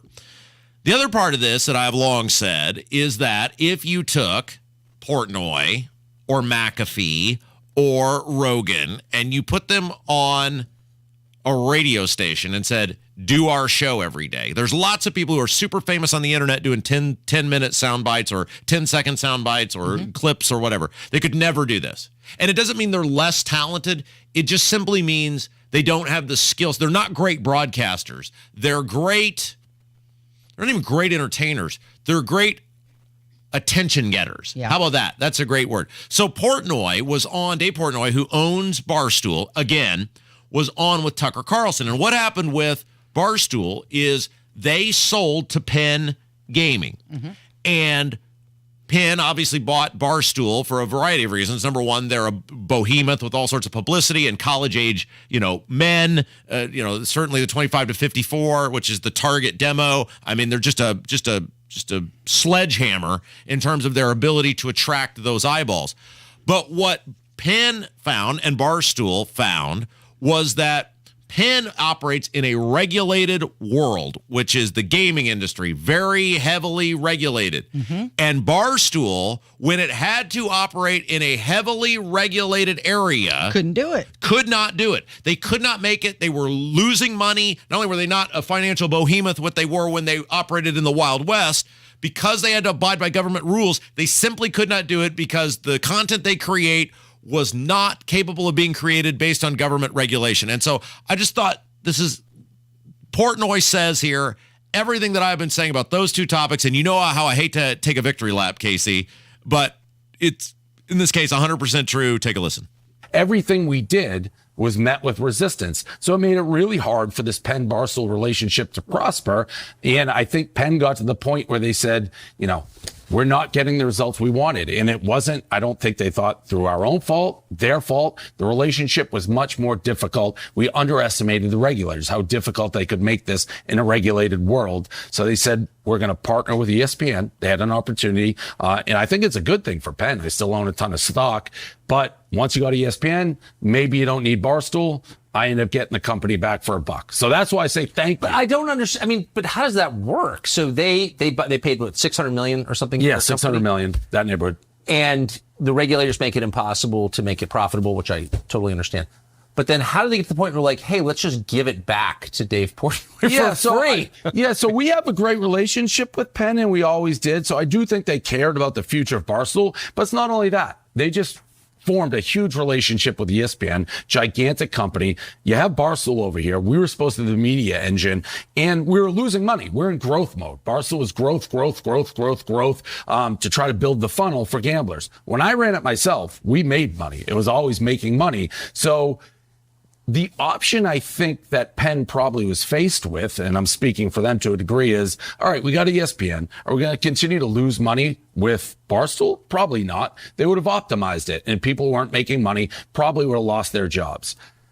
Unfortunately, I have a bigger heart than people give me credit for. I got these idiots at Barstool who had been with me for 15, 20 years. The same people. If they didn't work for me, I don't know what they got, bag groceries. They're morons, Tucker. They are truly morons. They fit in our circus, in our moronic world. So I looked at it, and Barstool was losing money. I said, I'll take it back. We're losing a bunch, so I got to fix it. But I know I can save all our jobs and get us back on the profitability course. So it worked, I think, for Penn, and it worked for us. How much are they losing right now? We lost about $10 million last year. That seems like a lot. It is a lot. It's a ton. But I'm rich, and I can fix it. So they were in growth mode. Yes. Profiting, probably small, but still profiting, still growing. They were profiting enough that Penn thought they were worth $600 million. Right. Penn paid $600 million. That's how well they were doing. And then Penn takes over, and because of all these government regulations, they made the growth harder and stifled the creativity. Right. So that they were losing money. Right. Yes. And they said, perfect. you know what, we'd rather not have you. We're gonna partner with ESPN instead. The government, state, federal, probably a group of both, regulations cost Penn Gaming $600 million. Mm-hmm. So they gave it back to him for $1. It was just the most perfect example. I heard that clip yesterday. I was listening to a big part of that interview because I think Portnoy's super interesting, and obviously Tucker's a gorilla in terms of King Kong in terms of media. Mm-hmm. And I was listening to that, and I just was like, stop. That's the clip right there. And when we talk about how government eats and consumes and destroys everything it comes in contact with, that is it. Right there, one of the best examples I can possibly provide for anyone. It's like the blob, Yeah. when it moves through and Yes. it gets everything. Yes. All right, let's take a break. When we come back, we have voicemails, which are a fan favorite. Yeah. And we got a really, really, really great email about something we've been talking at length about on this program in recent history. All right, it's coming up with Kendall and Casey on 93 WIBC. Investing involves risk, including possible loss of principal. Income may be subject to state, local, or federal alternative minimum tax. The stock market dropped by over. The Federal Reserve raised interest rates. Let's face it, investing can feel pretty scary and overwhelming these days, especially if you're retired or close to retirement, which is why you should consider investing in municipal bonds from Hennian & Walsh. Municipal bonds can provide a source of federally tax-free retirement income. Plus, an investment in municipal bonds is an investment in America. Municipal bonds help finance major civil projects across the country, like the Golden Gate Bridge and Hoover Dam, as well as local roads, bridges, and schools. Call 1-800-761-9761 right now for our informative free bond guide and learn how you can earn tax-free retirement income while investing in America's future. Just dial 1-800-761-9761 for the free Hennian & Walsh bond guide. There's no cost and no obligation. 1-800-761-9761. Hennian & Walsh Inc., member of FINRA and SIPC. It's Friday. Sunday's right around the corner, and this Sunday, maybe you're feeling called to do something different, be somebody different. And if that's the case, maybe that calling is looking for a new church home, or in some cases, even a first church home. If that's you, please consider checking out my friends at Life Church. They'd love to meet you. They'd love to welcome you. They are just the best at Life Church. And you can see it for yourself at campuses all across central Indiana, including amazing online services. Learn more about all of it at lifechurchin.com. Hey, Hoosiers, it's your Congressman Greg Pence. Let's get straight to the point. Joe Biden's policies are not working for the average Hoosier. Inflation is absolutely still out of control. I'm putting Hoosier values first. Promoting energy independence, opposing woke policies, and fighting for our families is my focus. To learn more about my efforts, go to pence.house.gov. Paid for by official funds authorized by the House of Representatives.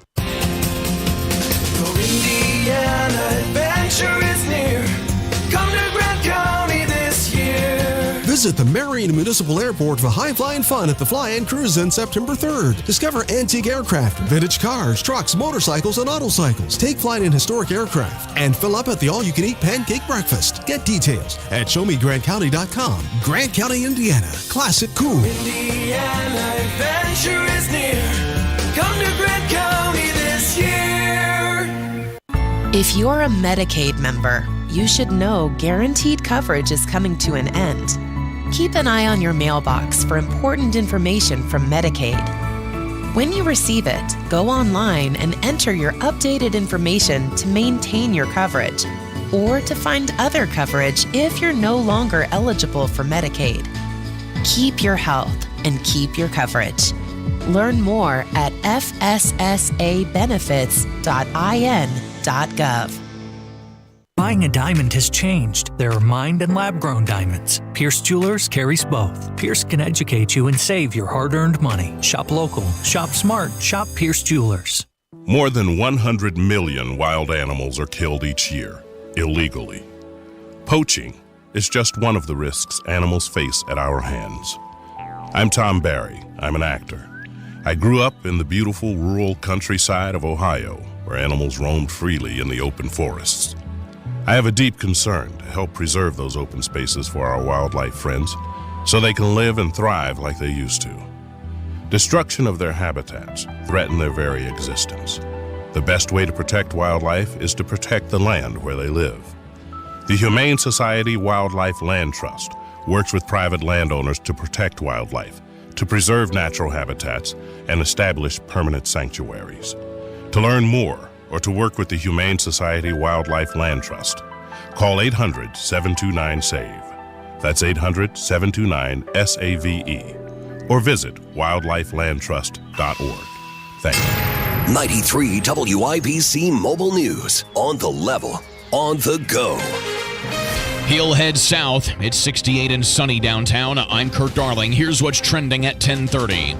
President Biden will visit Florida tomorrow to survey damage left behind by Hurricane Idalia. The storm made landfall early Wednesday on Florida's Gulf Coast as a powerful Category 3 hurricane. It's the strongest storm to make landfall in the Big Bend region of Florida in more than 100 years.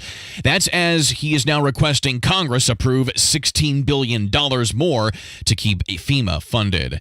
If you're into aliens, well, the feds will soon declassify some findings on UFOs. Fox's Ryan Schmelz. Declassified information about UFOs will be released by the Pentagon. A spokesman says the All-Domain Anomaly Resolution Office and the Pentagon will launch a website that has videos and pictures. The cases being made public will be from UAP cases that have been resolved. A whistleblower this summer said under oath that the government has UAPs in its possession, and there's been what they call non-human biologics pulled from crash sites. In Washington, Ryan Schmelz, Fox News. I'm Kurt Darling. On the level, on the go, and on WIBC.com.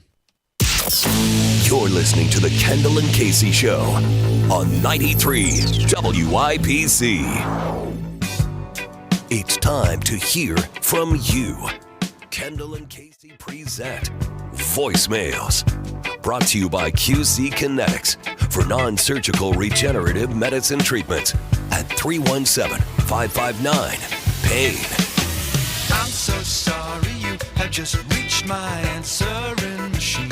The phone number, if you'd like to contribute, 317-684-8444. It is time for your voicemails, questions, comments, smart remarks, whatever is on your mind. We invite you to participate. 1031, it is Kendall and Casey on 93 WIBC. And let's just point out, Kylan is in for Kevin today, and she's just doing such a great job. She's getting major props on the YouTube chat. Yeah. People are saying they love the bumper music she's choosing. She's doing great. She's doing phenomenal. Thank you all. Yes, very good. And of course, Kylan produces and is part of the First Day program, which you can hear Sunday mornings with the fabulous, talented Hall of Fame First Lady of WIBC, Terry Stacy.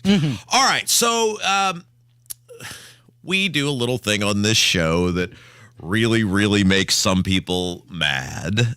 And we don't care at all because, well, if you're a politician, basically, we don't like any of you people. And you're getting exactly what you deserve because of what you've done to us. We give people little nicknames from time to time, and not every politician gets a nickname, just those that I think really deserve it. And let's face it, the nicknames are catchy, they stick, and they work. Yeah.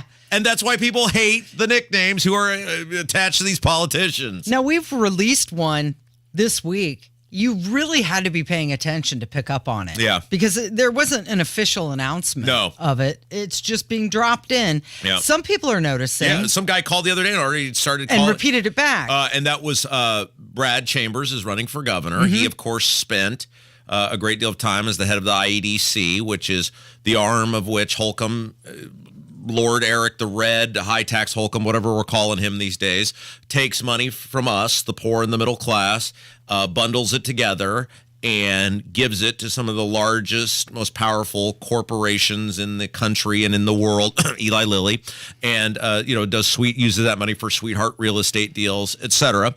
And Brad Chambers was the point man on that. He essentially is running errands for Eric Holcomb, so his nickname is now Professional Errand Boy Brad Chambers. Right. So I mean, that's kind of it's kind of how it works. Like I sit around and generally, it's like. It comes to you like a dream? Yes, it's like how a great song gets written oftentimes. I'm sitting there and it'll just pop into my head.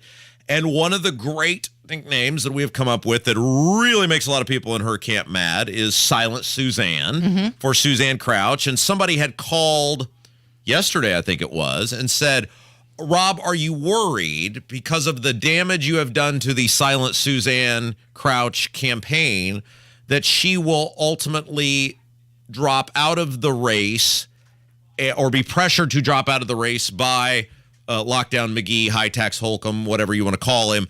And then that would clear a path for a professional errand boy, Brad Chambers, to get all the establishment votes, and then he might win.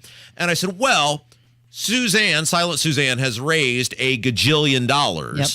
And the donors and lobbyists and super rich people who have given her that money, they're not going to be happy if they gave her all that money. And I mean, we're talking millions of dollars. Suzanne has had her cronies and friends and lobbyists, et cetera, helped her out with all this money. They're not going to be very happy if they give all this money and she just drops out. Right. But Silent Suzanne is totally subservient to Eric Holcomb. I mean, when you think about the way Holcomb has treated her like complete dirt over the past 7 years. I mean, he even took her off the signs in 2020, and she still stood right behind him. And so I said, well, maybe instead of Silent Suzanne, we should have called her Subservient Suzanne because, she's very subservient to Eric. So maybe she would just do whatever Eric told her to do. I don't know. I mean, it's kind of I don't know if fetish is the right word, but Suzanne definitely gets great joy out of being totally subservient to Eric Holcomb. You've still never heard her say a bad word about him, have you? No. Ever? No. She's still going along with it. She's running on the exact opposite of Holcomb's platforms, and yet she still has yet to ever say a bad word about Holcomb, yet she's running on literally being totally different than Holcomb. So I said, I don't know. And I said, well, maybe we should have called her Subservient Suzanne instead of Silent Suzanne. But Paul, the mailman, one of our great listeners, did call about that.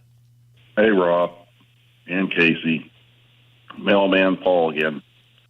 Hey, y'all, I'm listening to you as I'm delivering my mail today, and you're talking about Suzanne Crouch, and your names are just so funny you make up for her. I like the whole Silent Suzanne, and now it's Silent Suzanne the Sub. You're a real... These people, no wonder they don't want to talk to you or come on your show. Yeah. But keep doing it, man. Really makes me happy. Sometimes they stick. Look, I am a real bleep to these people because they are a real bleep to the taxpayers. I didn't start this fight, but I'm more than happy to finish it. And to me, finishing it means ensuring that people like Silent Suzanne or Subservient Suzanne or whatever we're going to call her now, and professional errand boy Brad Chambers don't get another opportunity, another 4 years or 8 years to continue this just pillaging and plundering of the people of this state. Look at what they just did with Anne Hathaway. I mean, they totally just Hupfers out, and they, did everything they could, and they just inserted robot stooge number 2 in Anne Hathaway, who is going to be Hupfer Holcomb Incorporated on steroids, and it's just business as usual. This is what these people want. If you want to stop business as usual in the Indiana Republican Party, you got 2 votes to make it happen. You're going to have a vote for governor next year, and you're going to have a vote for lieutenant governor at the convention. And you got great opportunities to fix it with some of the people that are running. Now, we're not, in the case of the governor, not endorsing anybody yet. We'll see what other people come up with. But you have an opportunity to fix it. And we're damn sure going to use this platform for the next 8 months, 9 months, whatever it is, to remind everybody on a daily basis of who these people are and what they've done to you. I love it how Eric Holcomb has 3 nicknames. Eric the Red, High Tax Holcomb, and Lockdown McGee. But back to Silent Suzanne Crouch and her Axe the Tax slogan that she's using for this new proposal. She said she's going to start pushing for it for the next budget, which would be drafted by the Indiana General Assembly in 2025 when a new governor takes place. Her campaign estimates eliminating the income tax could save Hoosiers an average of $1,500 to $2,000 a year. But here's the thing. Here's the quote that I want to read to you. Oh. And this should really, really, I don't want to do it. I don't want to make you angry on a Friday before a holiday weekend. Oh, let's go. Let's get nuts. Listen to this. Listen to this. I trust that Hoosiers know better how to spend their money than the government. What? We are also in a position where we have a $3 billion surplus. And remember, Casey, it was 6, but what they do the last budget, they deliberately changed the law to make sure you didn't get a refund back because you were getting an automatic refund above the $2 billion, and then they changed the law, and then they deliberately spent down this. We talked about this yesterday. These people in the Indiana General Assembly and Holcomb and Suzanne, they're predators. It's predatory behavior with your finances because they deliberately found as many one-time expenditures as they possibly could for as much legalized vote buying as they could to help out their donor and lobbyist buddies in many cases, and they spent that reserve down to that $3 billion-ish number to ensure you wouldn't get your money back. They're predators. They're absolute predators, and we're not standing for it here, and we have an absolute opportunity, given the power of this radio show and the power of this radio station, especially in a Republican primary, to make sure the public is fully informed, and when they go vote next primary season, whether it's Silent Suzanne or professional errand boy Brad Chambers, those two specifically, to let them know we're done with this. We are done with this in the state of Indiana. Suzanne Crouch said that her plan is more than just cutting the income tax. It's about cutting government spending. When? Where were you? Where you been? Okay. And that's why she gets the nickname Silent Suzanne. So we have been talking a lot about in part because of high tax Holcomb taking money from regular people, poor and middle class people, and using it to fund sweetheart real estate deals for mega corporations. The death of the character and landscape of much of Indiana. And what I'm talking about is one of the things that made Indiana great and special was the vast rolling fields and farmland, and the idea that we were, even in suburbs of a major metropolitan city, we were an integral part of feeding a nation. We were an integral part of feeding a state. We were an integral part of what will continue to be, because that is what has made Indiana special. And we have seen over the past 15, 20 years, the mass demolition of those very special fields and farmland in place of high density housing. Terry Stacy and I had a conversation about this the other day. There's one going up right where she lives. And, I don't think I'm revealing any secrets here. It's heartbreaking. And it is. It is heartbreaking to see things that were great and things that were special and things that did special things become high density housing where people have no connection to the area or the community or the history now basically just infiltrate, and you are forced to change because they don't care about what you grew up with and what you worked for and what you helped institute. And we got an email about this. If I might just take a moment to read it to our audience. Sure. Very good. Hello, Robin Casey. I wanted to say how much my wife and I enjoy your show. I, too, grew up here in central Indiana, the Mount Comfort area. I must tell you, I loathe what has happened to Mount Comfort. It is now the land of giant warehouses. Hey, you should move to Brownsburg, with more on the way. As a young lad, I watched Interstate 70 being built. Then came the art. Then it took a little while, but then came the warehouses. As a teenager, I worked for a farmer in the area. That farm and farmhouse are long gone. So sad. Thank you both for exposing the property tax issue. You two were way ahead of everyone on seeing that problem coming. Our property tax went up around 12% on our house and 24% on a small piece of farm ground we own that we rent to a farmer. We are retired and on a fixed income, so it is a little unnerving to think about where this is going. Anyway, keep up the good work. We love your show, Greg and Kathy. That was a nice note. Yeah, wonderful. And I think it's the sentiment of a lot of people. And it's happening all over central Indiana. And the only cure for the blues I'm feeling right now is to find out how fat Hammer is. As those amber waves of grain have turned into the land of warehouses. You're listening to Kendall and Casey on 93 WIBC. Big Hammer and Nigel show this afternoon. Biggest stories in Indy, and it's Beer Sample Friday. Let's kickstart Labor Day weekend, 93 WIBC. College football fans, are you ready for week 1? DraftKings Sportsbook is hooking you up with a can't-miss offer to start the season strong. This week, new customers can bet just $5 on college football and score $200 in bonus bets instantly. Anything can happen in college football. Your team could go from unranked to dynasty mode in just a couple of years. Change comes fast. The only thing that's a lock is the great offers from DraftKings Sportsbook. Life's more fun when you're in on the action. Download the DraftKings Sportsbook app right now and use code WIBC. New customers can score $200 in bonus bets instantly when they bet just $5 on college football. Only on DraftKings Sportsbook with code WIBC. The crown is yours. Must be 21 or older. Indiana only. Bonus bets expire 7 days after issuance. Eligibility and deposit restrictions apply. Terms at sportsbook.draftkings.com/football terms. Gambling problem? Call 1-800-9-WITH-IT. Hey, good morning. It's Casey, and it's a long holiday weekend, and you might be tempted to go into the garage and get a cold beverage out of the refrigerator. I know you have a refrigerator in your garage. Well, while you're out there, look around and check out that concrete. Is it gray, cracked, dirty? You know it can be a lot better with Galaxy Concrete Coating. Not only can they do your driveway and your garage, but they can also do pool deck coating and even your patio. Check them out today at GalaxyConcreteCoatings.com. They'll give you a free quote, and their number, 317-751-9070. It's Galaxy Concrete Coating.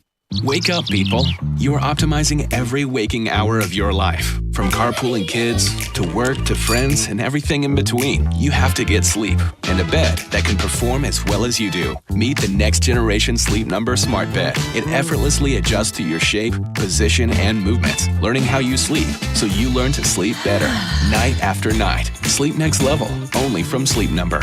Don't miss our Labor Day special. Save 50% on the Sleep Number Limited Edition Smart Bed, plus free delivery when you add a base. Ends Labor Day. Do you need air conditioning service and need to find a local well-trained expert you can trust, like B&W Plumbing, Heating, and Air Conditioning? Find that American Standard Air dealer at IndyHomeComfort.com.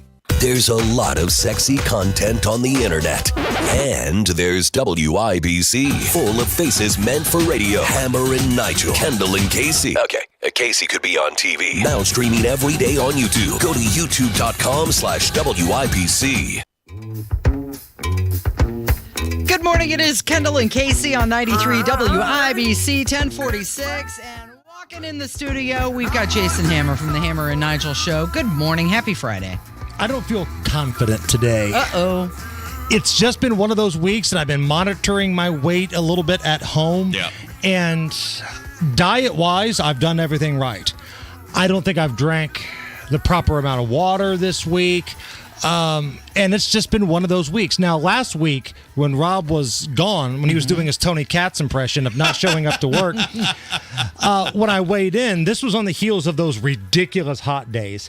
And I had just mowed the grass outside when it was like 110. So I think I lost quite a bit of sweat and water weight that week. So I'm not as confident as I look at the scale in front of me here. Here's the other thing you do. And I know, you're Mr. Competitive, but I think you lose too much weight too fast. fast for an event like this. It's like in golf. If you play in a golf league, you don't want to shoot your best round the first night because that gets you a super low handicap. You want to edge your way down into that lower handicap so you're not giving away as many shots. I feel like you came out the first night of golf league and shot a 35. Well, I was so fat the first week, like I really didn't try to kill myself, and the blubber just fell off.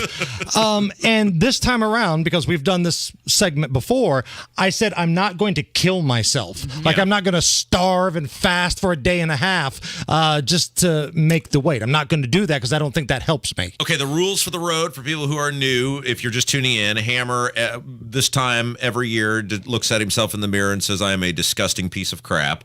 And nothing motivates him to lose weight more than the thoughts that I might get something of value. And so each week he weighs himself. If the weight is down, we give him a big round of applause, even if it's 0.1 pounds. If the weight is up, he has to put $5 in a kitty. And then at the end of the thing, by the time his goal is to lose 50 pounds, however long whatever happens first, a calendar year or 50 pounds. Right. And then I collect all the winnings at the end. I think we gave it to charity last year, though. It was what, $25? Yeah. I think last time around. Gave it to a charity of some sort because that's the sort of guy I am. Sure. This year, though, no. I just want to make you You're suffer. going to keep it. And it's my goal. And it's my goal to make sure these charities don't get a dime. All right, fat boy, you ready to find it? What's the number we got to hit here? So last week we had 257.6. Okay, yep. So you're down basically 13 and a half pounds from when you started. And that's in like a 2-week span. Right, absolutely. All right, here we go. Ready? All right, here goes. Hammer shuffling over there to the scale. Crazy. Looked like a waddle of some sort. I always like how he has to pull up his pants when he gets on the scale. I also love how I can just see his man breast just. Oh boy, that's not good. Come on. Well, that's not good. You knew it. You know, it's not bad. It's 258.8. Yeah. I'm up 1.2 from last week. And honestly, this is probably where I really am at. Yeah. Because again, that 110-degree grass cutting session on Thursday night before the weigh-in probably tilted the scale a little bit. Let's face it. What is that? 3 weeks now? I mean, you're down 12 pounds in 3 weeks. That's 4 pounds a week. That's a healthy way to lose weight. Right. I'm not, going on the supermodel diet where I just make myself throw up and only eat a grape every day. Yeah, that's not extreme weight loss. Yeah. It's nice gradual. Okay, someone who does not need to go on a diet is this chick who is the heiress to the Kansas City Chiefs. So the daughter of the owners of the defending Super Bowl champions, the Kansas City Chiefs, Gracie Hunt. Yes. If you've never seen Gracie Hunt, do yourself a favor and do a Google image search on Gracie Hunt. Because when this young lady takes over as the owner, it's going to be wild watching, dudes like Irsay and Jerry Jones have She's to deal beautiful. with her. Yeah, she's beautiful. Can I just describe her? Yeah, Please. absolutely. Okay. Go on. We're all listening. Okay, so she's tall, she's thin, she has long blonde hair. This picture I'm looking at her, she's got a crown. Was she a Miss Kansas, a Miss America, a Miss something? She's something. She is. A pearly white teeth, a beautiful smile. She's 24 years old, and she's quite the fashionista as well. And probably a billionaire because her old man is the owner of the Kansas City Chiefs. And she will tweet out. She's sort of like the football owner version of Paige Spiranac, who is a woman golfer who is terrible at golf, and then she realized, well, my assemblage is way more valuable than my terrible golf game, so I'll just do things related to golf that everybody knows I'm terrible at golf, but we'll laugh and say it's golf, and then I'll just show my cleavage and I'll make $1 billion. She's sort of like the NFL owner or heir to an NFL owner version of Paige Spiranac. The outfit she wears, the tweets she makes, whatever. She knows what she's doing. Right, absolutely. Like she's an influencer and also just happens to be the heiress of the kingdom, as they call it. Okay, so my question that I posed to Hammer when we were having a little text back and forth about this is, what, if you're a man, what could you possibly offer her that she would go, wow, that's really impressive? I want some of that. Yes. How do you impress her? Like, Where do you take her to impress her? You two do not impress her. No, we don't have a private jet. And even if we did, she would be like, ours is bigger. Yeah. Yeah, turning heads faster than a Mahomes pass. So she's got 37,000 followers, 370,000 followers on Instagram, 100,000 on TikTok. So she's got the fame, the looks, the money.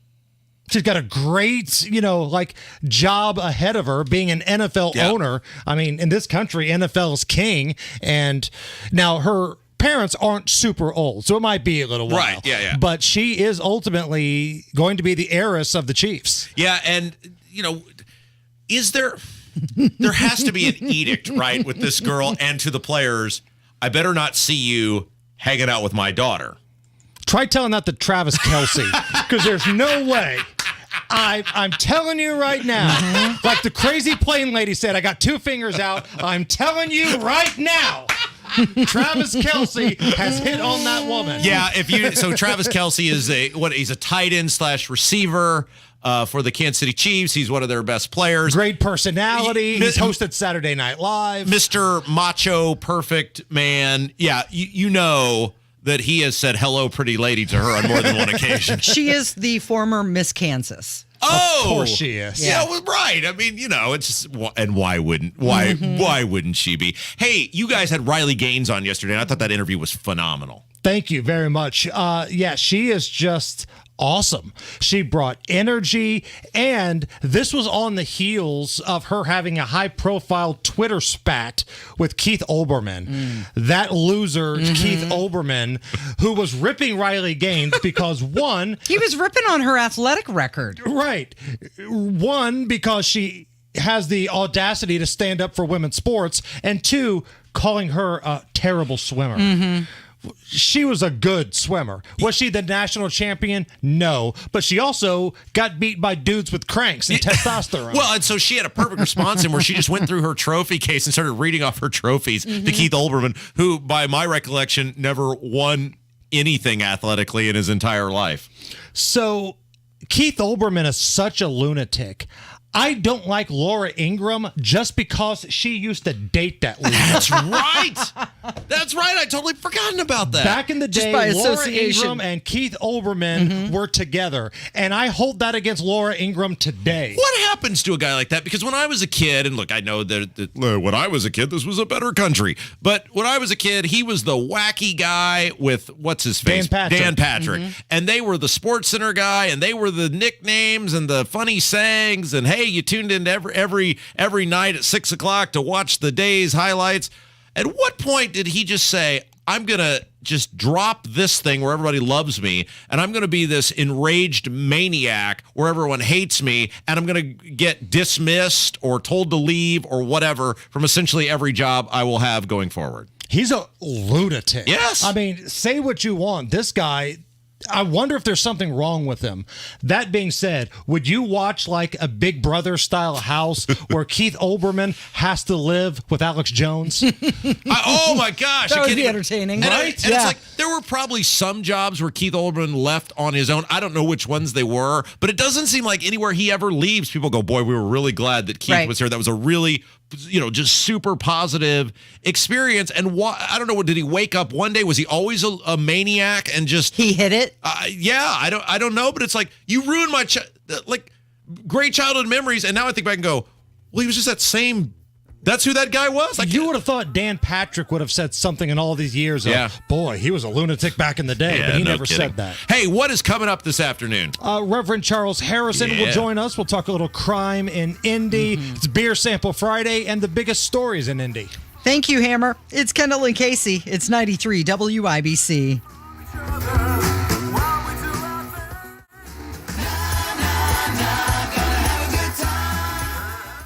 Hey, it's Hammer and Nigel for Window Nation. Feeling the heat? High temps aren't the only thing getting you hot under the collar. Wait till you see your energy bills. The solution? I recommend my friends at Window Nation for new energy-efficient windows. Your home stays comfortable and cool, and you will save on those high energy bills. Not to mention the incredible savings Window Nation is offering right now. Get 50% off any style window. Bows, bays, double hangs, sliders. 50% off. Plus, put 0 down and make 0 payments with 0% interest for 24 months. And this week only, receive an additional 10% off. So, maintain your chill, lower your bill, and fill your home with new Window Nation windows. Get 50% off all style windows and pay nothing for 2 years. 866-90-NATION. Call this week, get an additional 10% off. 866-90-NATION or go to windownation.com. Tell them Hammer and Nigel sent you. Reggie was a nurse for 16 years. I had become very burnt out. I wasn't making good money. Then it happened. There was an ad for My Computer Career, and it just spoke to me. My Computer Career was the best decision he ever made. I could study anywhere from my laptop, and I was working in the first couple of weeks of me being in class. Reggie hit a home run. The field is teeming with jobs. Become an IT pro in just months with 0 experience at mycomputercareer.edu. The school is amazing. It's not rocket science. It's mycomputercareer.edu. This is one student's experience. Individual results vary. We're going abroad for the first time in years. To Spain. So we started using Babbel. And started learning Spanish fast. With Babbel, you can start having conversations in another language in just 3 weeks. ¿Cómo te llamas? ¿Cómo te llamas? When you learn a language, you want to actually use it. Babbel is designed with that goal in mind.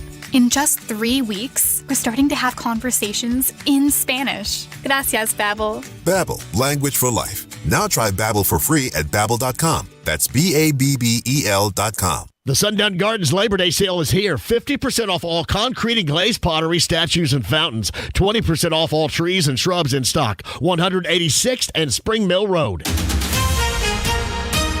Coming up in 2 minutes, the feds are still looking for a man involved in a drug ring that was busted Thursday and who the Colts have picked as their team leaders this season. I'm Kurt Darling. That and more coming up from the Peterman Brothers Heating, Plumbing, and Electrical Studios.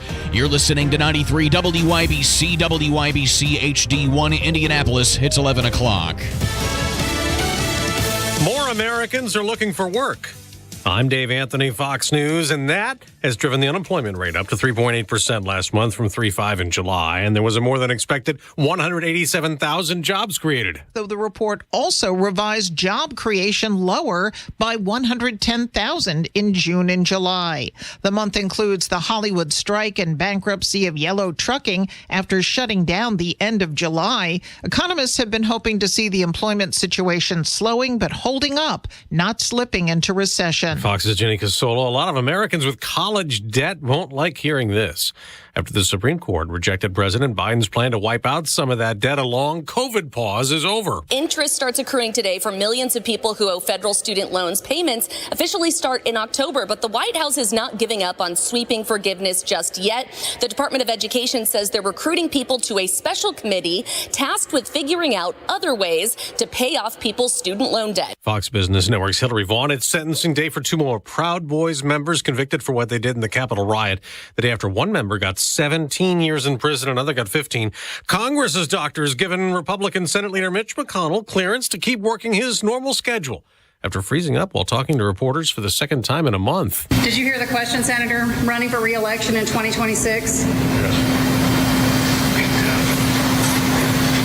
All right, I'm sorry, you all. We're going to need a minute. Dr. Brian Monahan linking the recent episodes to McConnell's recovery from a concussion, saying, quote, occasional lightheadedness is not uncommon in concussion recovery. Well, that's Fox's Ryan Schmelz. The 81-year-old McConnell suffered that concussion after a fall at a hotel in March.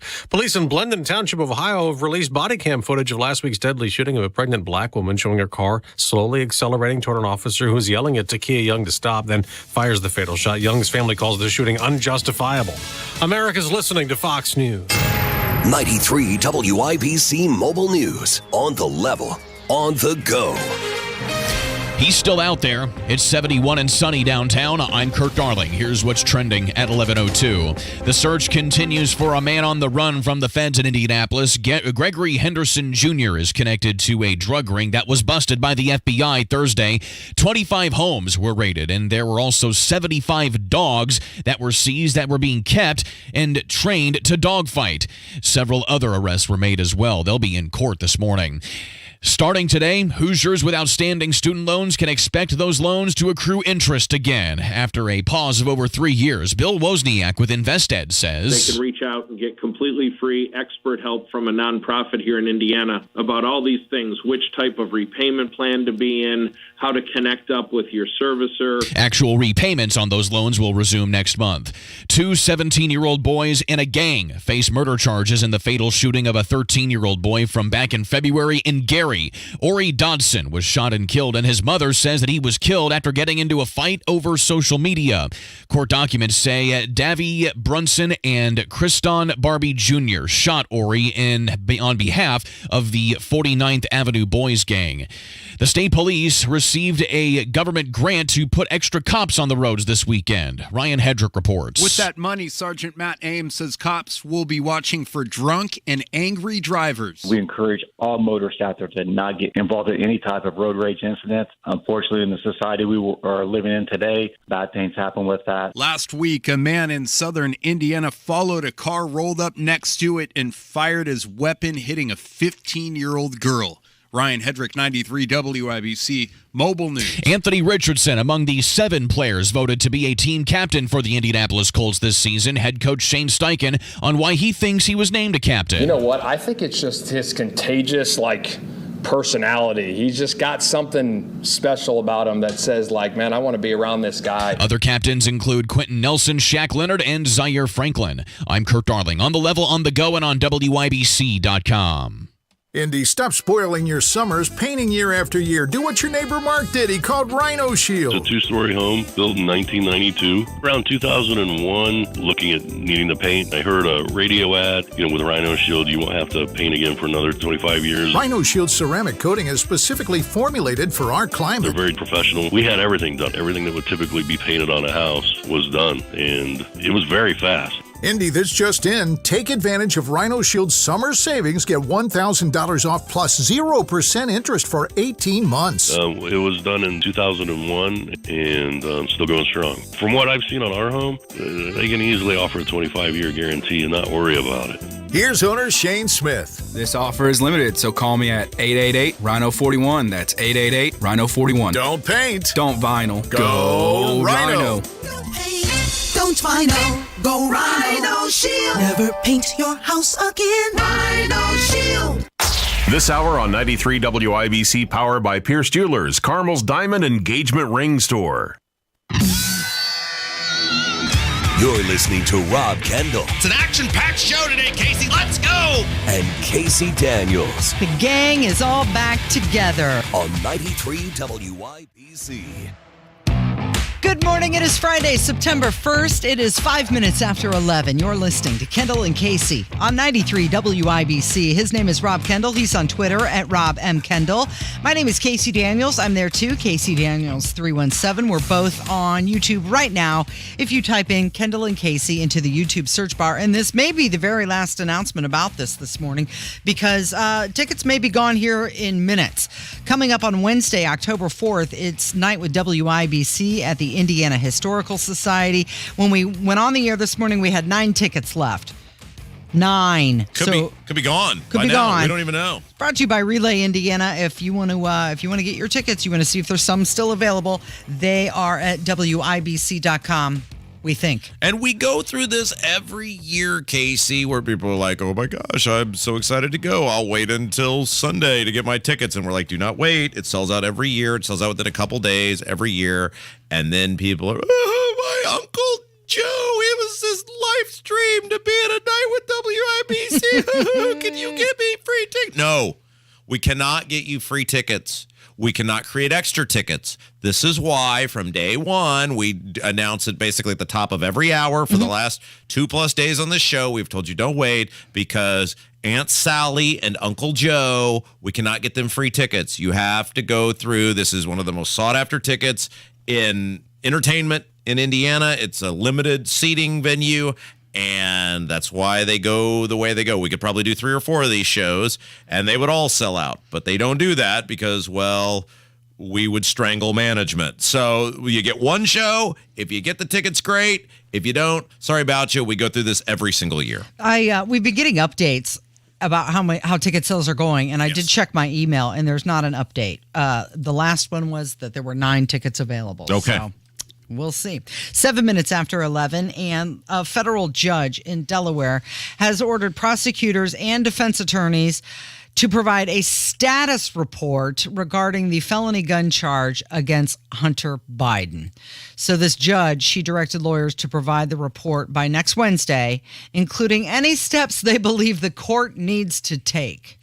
Isn't it wild and wacky how with Donald Trump, it seems like everything against him is moving at breakneck speed, and yet with Hunter Biden, we're 5 years into this, and all we have gotten thus far is a really crappy plea deal that was so bad a judge threw it out.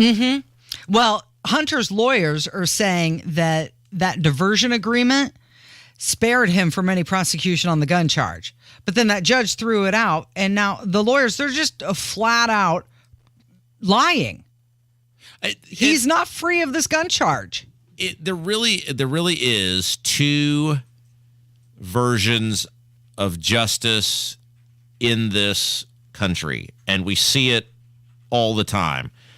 And I'm not even sure if it, in the case of Hunter Biden, it clearly is who he is, but maybe it's part of it is your access to good counsel. Maybe that's part of it. Whatever it is, Hunter Biden is a violator of the left's two most egregious, unforgivable sins, which is taxes and guns. He did them both.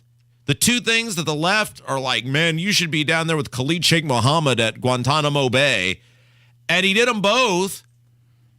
Cheated, lied, whatever on his taxes, and clearly lied on a gun form about his drug use.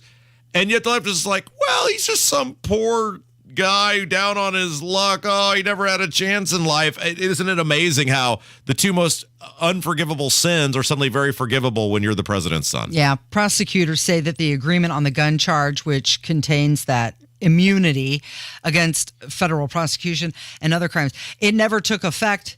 It's no longer valid. Yeah. So you can't use that excuse. I'm curious, what does the judge want to know? The next steps? Like, well, when the judge know what the next steps are? Well, it'll be interesting. And again, the whole thing is shrouded in mystery, and it's totally ridiculous that a guy who was this obviously guilty of all of these things, you know, the plea bargain is usually, in our lawyers in the audience, or I know we've got a lot of prosecutors, et cetera, who listen, will be nodding their head in agreement. The plea agreement is usually conducive to the preponderance of evidence against the person. Like, how much does the prosecutor, one, want to deal with the thing in question? And two, how much evidence is available against this person? And usually those two things will kind of weigh out. And so, like, let's take, for example, let's bring it back local, shall we, Casey? You may remember a little story in the news a couple months ago about a state representative from Seymour who drove intoxicated, and, well, he blew through a barricade and 65 and then went the wrong way up an exit ramp, and then, I'm not going to say fled the scene, but he fled the scene and then parked his car behind a business. And I'm not going to say he was trying to hide his car from the police, but he was very obviously trying to hide his car from the police. And then when he got asked a very obvious question about what he was doing, and the cop used the term van instead of it was a truck with a cab on the back, he said, I don't know anything about a van. You remember that, right? What was that guy's name? Jim Lucas? Jim Lucas. That's right. That was his name. His name had slipped my mind. That was very clear that prosecutor absolutely, because then, remember later, even after conveniently, Casey, after the plea deal was struck, we found out he had THC in his system too. Right, there's that. And you may also remember that there was no heads up to the media or anyone else when this plea bargain was made. Just happened. Bam, just like that. Nobody had time to get there and cover it. I mean, just within hours it happened, and we're all settled and go home. Very clearly, the prosecutor had a cavalcade of evidence that not only that the guy drove under the influence, he didn't even wait for all the evidence, which was even more damaging. And he also had the guy fleeing the scene and the body cam footage and everything else. He just didn't want to deal with it. He wanted the guy, Lucas, to be out and go on his merry way. And then it came out in the local paper that this apparently, allegedly, wasn't the first time that old Jimbo had a run-in with the law involving driving while impaired, according to the local paper down there. So it's not like he's a first-time offender.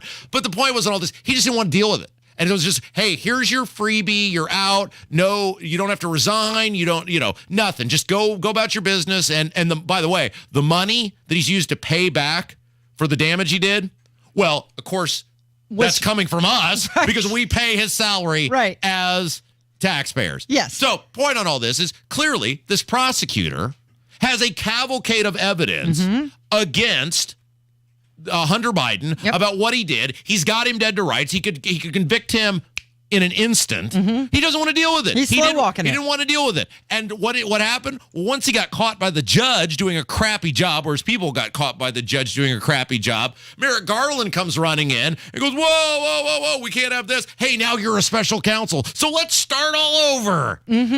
I'm really curious as maybe we should get Jefferson Shreve on this because he is claiming that he wants to get to the root of the problem in regards to gun issues. Yes. Hunter Biden would be ground zero. Exactly. Illegally obtaining a firearm.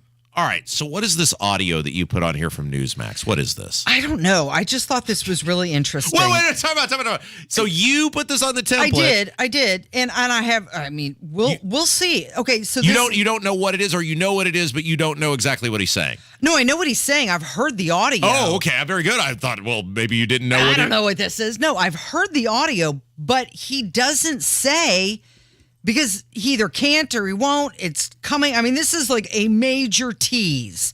And this involves the Biden crime family. And this is from the Newsmax host, Greg Kelly. And here he is revealing secret audio tapes of Joe Biden. He says it directly incriminates him in bribery. And this is something that's going to be coming to theaters near you very, very soon.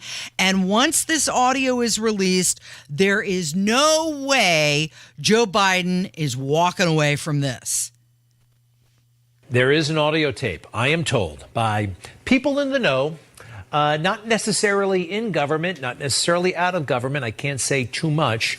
But there is incontrovertible evidence of Joe Biden's corruption that is about to be made public. It's not going to happen tomorrow. It's not going to happen before Labor Day, but it will happen sometime between Labor Day and Halloween. This tape will be made public.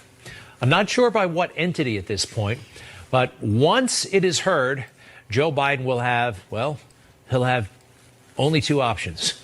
Number one, he will not be able to remain a candidate for the presidency for re-election. It will be over and done with. The only thing that he might be able to do, potentially, but probably not, is remain as president. I am told this tape is that incriminating, and they're worried about it right now at the White House. They know about it. They know it's out there. There may be more than one. And it makes a lot of sense. How about that for a major tease, huh? Are you buying any of that? No, none, because we always hear this stuff. This is it. This is the end. This is it. It's all over.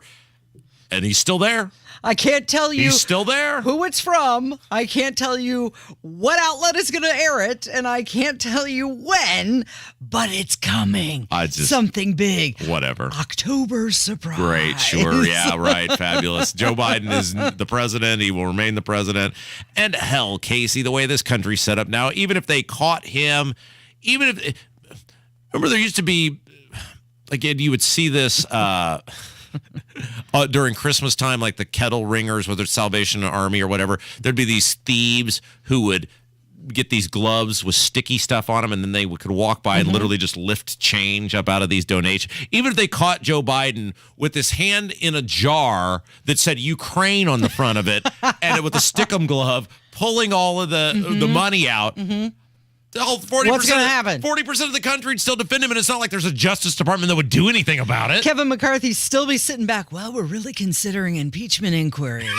We're really, really thinking about it. We just have a few more things to collect. But isn't it fun to think about, though, that if they just did have absolutely irrefutable evidence, nothing would happen. Yes, it is fun to think about how if they had irrefutable evidence, nothing would happen. Still nothing would happen. You're listening to Kendall and Casey on 93 WIBC. Wednesday, October 4th. Clear your calendar because it's happening again. One night only. Tony Katz. I avoid the use of the words dumb and stupid. Kendall and Casey. They're just strapping you in. Go for it. Hammer and Nigel. It's loud, it's chaotic. And special guests. It's the 2023 edition of A Night with WIBC. Brought to you by Relay Indiana. It'll be informative. It'll be funny. It won't be PC. Tickets on sale now at WIBC.com.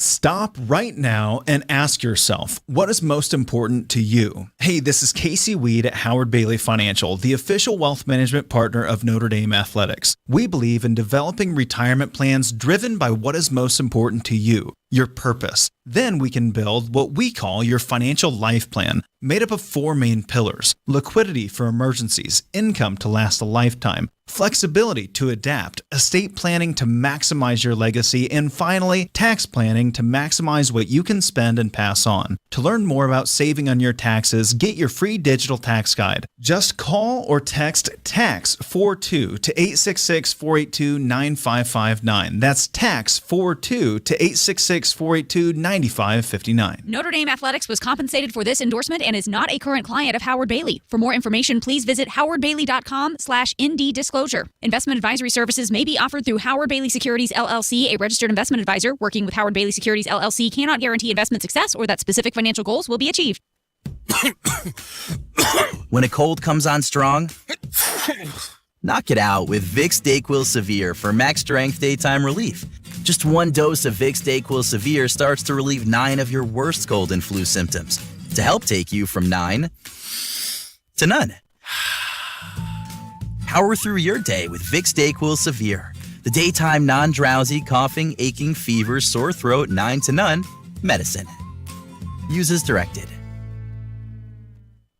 A lot of schools talk about training the cybersecurity workforce of the future, but do they really deliver? My Computer Career has been supplying the IT workforce with thousands of skilled, certified pros for 15 years. Train with the experts in support, networking, or cybersecurity and start your career in months, not years. Upskill even faster. On campus or live online, qualified students may get financial aid, including the GI Bill. My Computer Career. Accredited, acclaimed, effective. Take the free career evaluation at mycomputercareer.edu. There is still time to get a patio this fall with Indy Decorative Concrete, the patio experts. No subcontractors ever. Get the patio you'll love from Indy Decorative Concrete. Big enough to service, small enough to care. Online at indydecorativeconcrete.com. 24/7 ER care for kids available at Riley Children's Health at IU Health North in Carmel.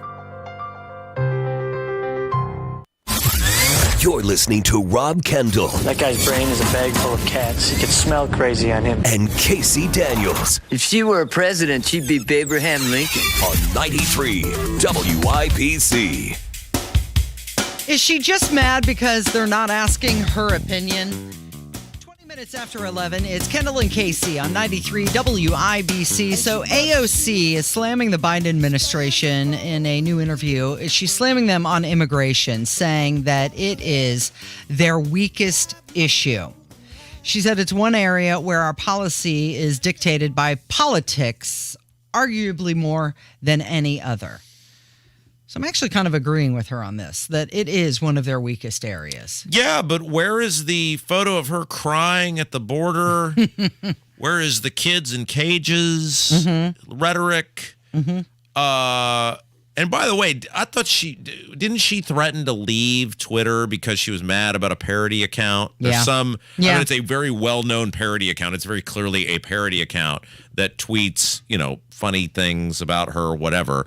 And she's so enraged about this, she's threatening to leave the platform over a parody account. No, she's not. She's not going to leave Twitter or X. Of course not. She's just threatening to do that.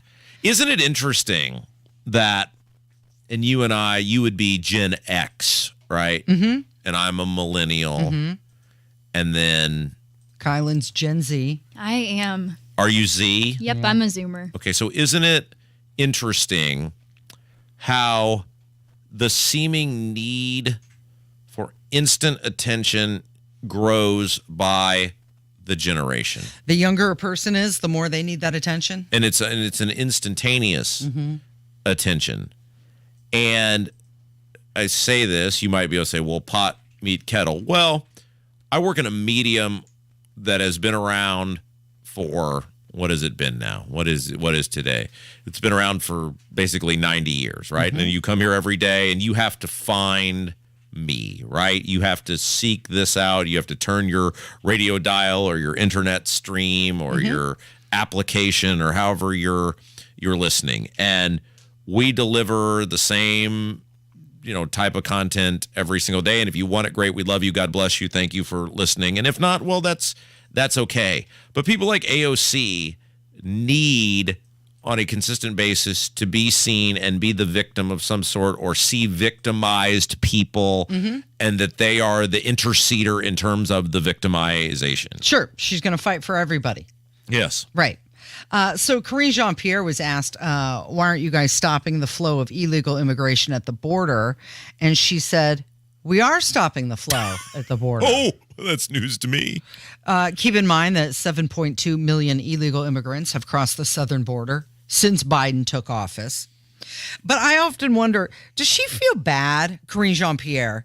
The White House press secretary, does she feel bad about how much she lies on a consistent and daily basis? Oh, no. And I used to be around these people all the time when I worked at the state, and I can imagine that the federal government is infinitely worse than the state. And what I found was, and I've always said this, that my time at the state was the eye-opening experience for me. I still went in there. This would have been 2013, so I was 20, late 20s, still naive to the idea of thinking there were good guys and bad guys, and that there were black hats and white hats, and the Republicans are the good guys. And when you would go in there, you would realize that these, and I'm not talking the politicians now, because I don't. Karine Jean-Pierre is not a politician; she's an underling. The underlings recognize the gravy train exists on your ability, basically, to lie. The underlings recognize that your gravy train, because it is a cush job, she has a cush job. Many people in these higher up, I'm not talking about rank and file government workers. There's a lot of people in government who work very, very hard.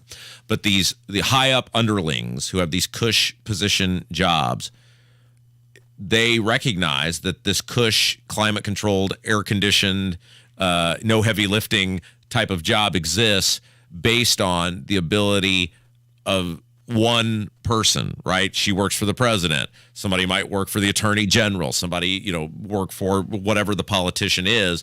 That person is your meal ticket to this great existence. And in the state of Indiana, obviously, if you're, if you worked for a statewide office holder and that person got 2 terms, well, sweet baby gravy train, you're almost invested in perf by the time that person's 2 terms are up, which means retirement is almost set for you if you can just find another guy to leech or girl to leech onto. So my point on all this is no, she doesn't. Because financially, when you're a sociopath and you don't really feel remorse and your own benefit is bigger to you than the public at large, you're willing to do or say whatever because the gravy train, the retirement plan, the comfortable existence, it totally depends on it. Well, it's a symbiotic relationship, right? She needs them, but they need her to get out there and spin for them. Yeah, the difference is, though, there's a million people who can do what she does. There's only one person who can do what she needs. Joe Biden is the thing. Look at who was the red-haired lady before Karine Jean-Pierre? Psaki. Look, she has the talent of this "my governor is an idiot" sign that is behind me on the YouTube feed. And she got a multi-million-dollar deal with MSNBC. If she had not been the press secretary, she couldn't work at the community radio station. Yeah. And so they recognize the money that's at stake. And this is what it's always about with these people, whether it's the politicians themselves or the high-ranking underlings. It's always about the money. It's never about you other than the ability to take your money and enrich and embolden themselves. Okay, now you had said that she's not political or she's not the politician, but she is, because how many times I didn't say she's not political. I said she's not the politician. But how many times have they touted her as being the first black, gay, female press secretary. I mean, that's all virtue signaling. That's all politics right there. It's clearly not based on her ability. Sure, she's a useful idiot, and I mean, I'm sorry, that's what it is. I mean, okay, let's again bring it back here and do a local example, shall we? Yeah. Okay, so everybody remembers last year. I cannot remember if this was before you got here or after, when I was on my quest to get the governor to answer 10 very basic questions. That was before I was here. Okay, very good. And many people would not serve Hoosiers well. Yeah. So many people will remember this saga where I said, because people are saying, well, why don't you ask Holcomb the question? And I said, well, if I got within 3 feet of Holcomb or 30 feet of Holcomb, there'd be shoot on sight orders. Yeah. However, I will man up and do it to the best of my ability. And I will waltz my ass over there and run these questions in and drop them off. And we filmed it, and that poor kid, I felt so bad for him. He was some little intern or summer employee or whatever, whose eyes, when I said, hi, I'm Rob Kendall, got about as big as this computer screen. And it's okay, yes, I'll give it to them right away. And we had some fun with that and filmed it. What are you doing here? And then, of course, we got no response, so we brought it back again. And then that poor kid looked like he was like Jack Bauer had just walked into a dimly lit room with him. And we did it again and got no response. And so finally, this... man, I'm going to have to find what her name was, but boy, she was a complete and total hag and stooge, responded to these very pertinent questions relating from COVID to Malik Muhammad to whatever. And the simple response was, it would not serve Hoosiers well. No, it would serve Hoosiers well to know why the governor had a meet and greet with the domestic terrorist and let him write part of the police reform bill. That would absolutely serve Hoosiers well. You know who wouldn't serve well? You. And because you're a stooge who has a sweetheart, sweet-ass, easy job based on your ability to be nothing more than a stooge. You're going to have no shame in print. Tell me that would not serve Hoosiers well to answer these questions. All right. Well, it's everywhere, Casey. It's everywhere. They're all the same. On every level. Well, here is Karine Jean-Pierre stooging once again for the president. The president has done more to secure the border and to deal with this issue of immigration than anybody else. He really has. She's selling it there at the end. He really, really has. Kylan, can you play that just one more time? Listen to the sell at the end of this. The president has done more to secure the border and to deal with this issue of immigration than anybody else. He really has. He really has. He really has. When I was a kid, I know we got to get to a break, but when I was a kid, I used to go to, I used to enjoy going to auctions just to see like local auctions, just to see things that would be sold. And I enjoyed watching people engage, like someone across the room from you, once. No, I'm not talking about an internet auction where you never see the person. I'm talking about like an in-person, hey, this person wants this chest of drawers just as much as I do, and gosh darn it, we're in a bidding war, and I can see that person across. I I didn't recognize it, but as a kid, I realized I enjoyed the gamesmanship of what that was. And I once went to an auction, and this was the greatest salesman I've ever seen. He was getting people to pay ridiculous above market prices for things. He was selling it. And he was literally, Casey, this guy was dancing in the aisleways. He was singing, and his clothes to people, because he would have 2 fishies on the hook, and he would look at the person and go, and this was the greatest line in the history of ever, you're not spending money, you're investing it. And these people were just paying left and right. It's the Costanza thing. It's not a lie if you believe it to be true, and that is what this woman does. She is the modern version of you're not spending money, you're investing it. You're listening to Kendall and Casey on 93 WIBC. Wake up, people. You are optimizing every waking hour of your life. From carpooling kids, to work, to friends, and everything in between. You have to get sleep, and a bed that can perform as well as you do. Meet the next generation Sleep Number Smart Bed. It effortlessly adjusts to your shape, position, and movements, learning how you sleep, so you learn to sleep better, night after night. Sleep next level, only from Sleep Number. Don't miss our Labor Day special. Save 50% on the Sleep Number Limited Edition Smart Bed, plus free delivery when you add a base. Ends Labor Day. Hey, this is Spencer Thompson at Thompson Furniture and Mattress in Columbus. Monday, September 18th is the final day for our Smith Brothers Blowout Sale. Made in Indiana, lifetime warranty, custom order, and free delivery. Save 50% off plus an extra 20% off when you pay cash. The best furniture at the lowest price ever from Smith Brothers of Bern, only at Thompson Furniture and Mattress in Columbus. Sale ends Monday, September 18th. Your Indiana adventure is near. Discover the Cumberland Covered Bridge Festival in Matthews, September 9th through 11th. Cross over the historic 1877 covered bridge for antique engines and tractors, live entertainment, and mouth-watering food. Then check out the cool rides at the Classic Car Show Sunday at the Matthews Community Center. Get details at showmegrantcounty.com. Grant County, Indiana. Classic cool. Indiana adventure is near. Come to Grant County this year. Have you lost Indiana Medicaid? At healthcare.gov, you can find a low-cost, quality health plan. Do plans cover doctor visits? What about emergency care? And prescriptions? All covered and more. Plus, with the new law, 4 out of 5 customers can find a plan for $10 or less per month with financial help. Healthcare.gov is here for you. Enroll today for coverage starting the 1st of next month. Paid for by the U.S. Department of Health and Human Services.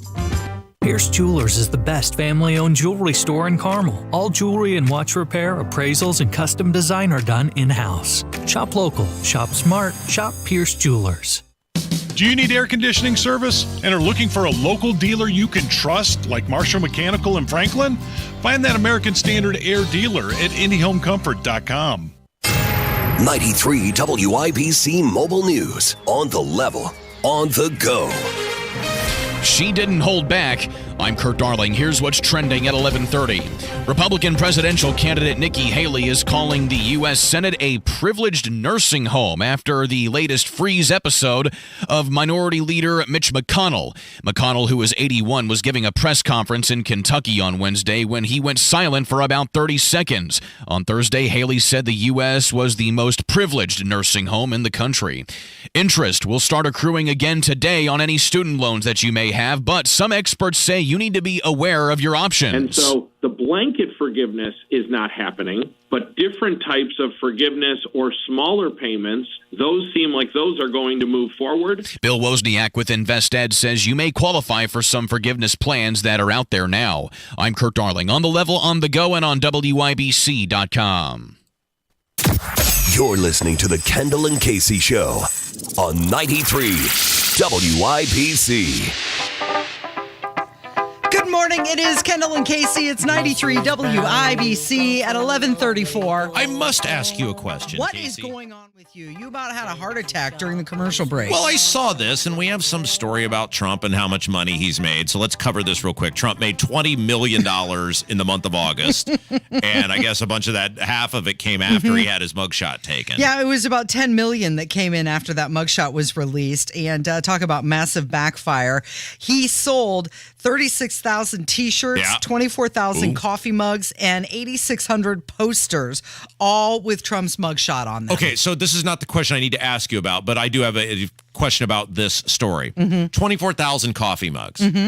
I am hesitant to buy someone a coffee mug as a gift because I feel like in their house, if you drink coffee, you already have a gajillion coffee mugs. Okay, but you know what? You gave me a coffee mug when I first started here. You gave me 2, actually. Did I? And they were both Trump coffee mugs. And the one said, "It's a good morning when I wake up and Donald Trump is president." Oh, yeah. And I use that at least once a week. No kidding. Yeah, although it's a little smaller than my average coffee mug. So but I use it all the time. No kidding. Yeah. I don't even remember doing that. Are you sure it was me? Yes, I'm absolutely Well, how positive. nice of me. It was very nice of you. You're so I welcoming. was probably trying to make you feel welcome. I don't know what you were trying to do. It hasn't but happened since. But it worked. Go ahead and give coffee mugs. Really? Yeah. Even if the just do it. And when you give me one, put a candy bar in it. All right. Okay. Yes. So he, as we predicted, and this was as we predicted at the time, we said he's going to make a gajillion dollars off of the merchandise because everybody's going to want it. And it's not going to hurt him that he got indicted because he's already been indicted and everybody already has an opinion about him even before he was indicted. So I don't know. I think it just, obviously the fear of going to prison probably is not helpful, but he, at least has made money off of his unfair persecution. Well, and it's just backfiring because every time he just keeps escalating in the polls. Yeah. And with this being televised, it's just going to propel him even farther. All right, Casey, I must ask you a question about the behavior of those who exist and breathe the same air and shop at the same places and generally filter throughout the same society as us, because I see, and I get that social media is not real life, But these are real human beings, and they are really posting these things. And so I have to ask you, well, about the people who have a need to post everything about their existence on social media. Yeah, I don't understand those people either. Okay, and I'm specifically talking about, and I've been very clear on this, I have the maximum number of friends, or every so often someone will get mad at me and defriend me, and that's one of my favorite little games when I drop below 5,000 is figuring out who got, like, at what point, what can I, it's like Trump. At this point, if you want to be friends with Rob Kendall on social media, you kind of know what you're getting in bed with when you hop into social media with me. Sure. You shouldn't, there's nothing I should say that you would go, that was really over the top and I'm out of here. But You're so offensive I don't know online. whether people quit the social media or maybe they get mad at me or whatever, and then I try to figure out who it is. But I am at or near the limit, and so I have literally thousands of people in the queue, and I try to get to them as soon as I can. And if you are one of those people, I have a follow option so you can still see all this stuff and whatever.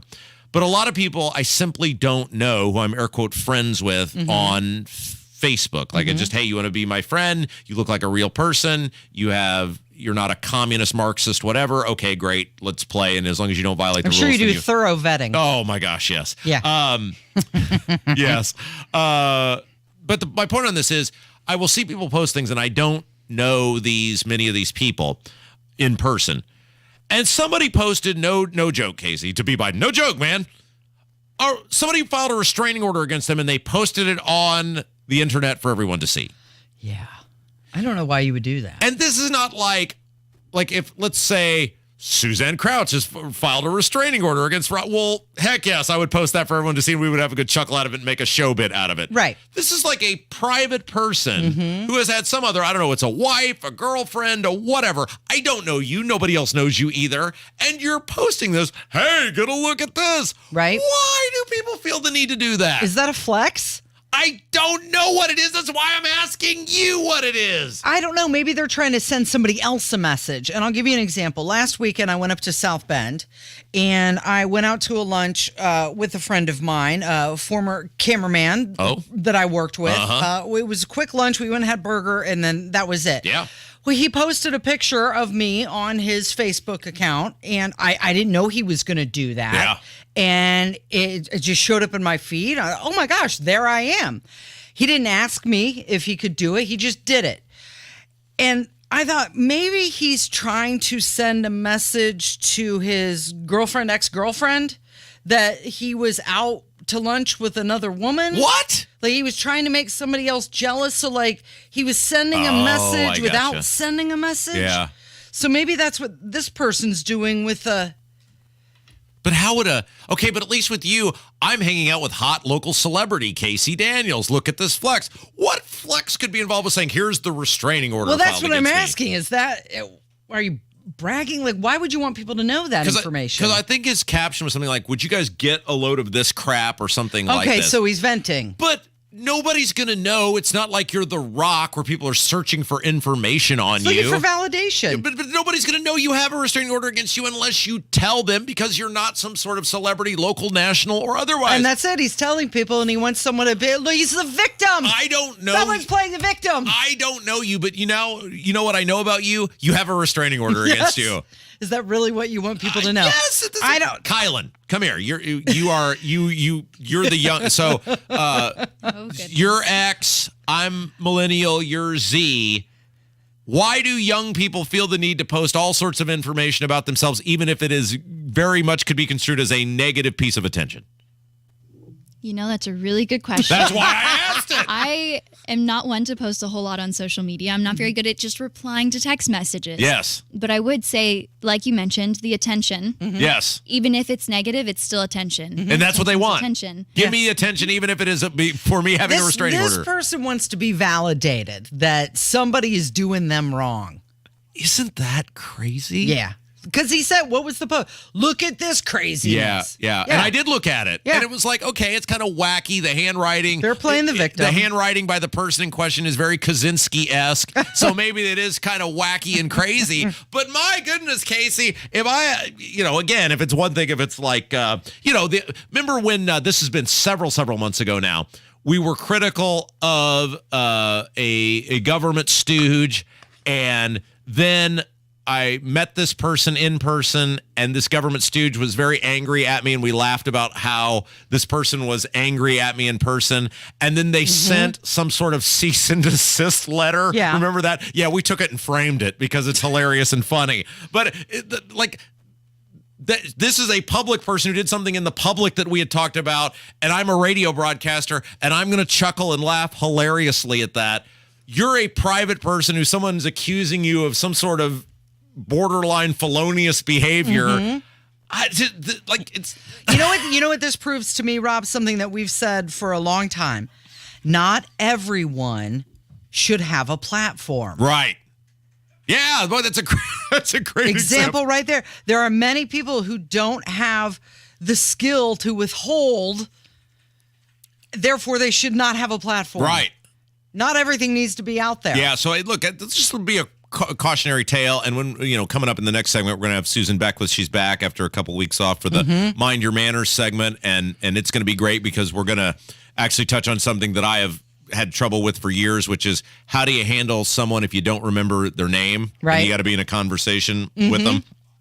Maybe this is a precursor to Mind Your Manners, that if this is some sort of court document of some sort accusing you of stalker-ish type behavior, and you're not going to have a big chuckle about it, like as in it's like you're a quasi-celebrity or celebrity and someone, a politician or whatever, is accusing you of something, and we're going to post this and make a radio bit out of it.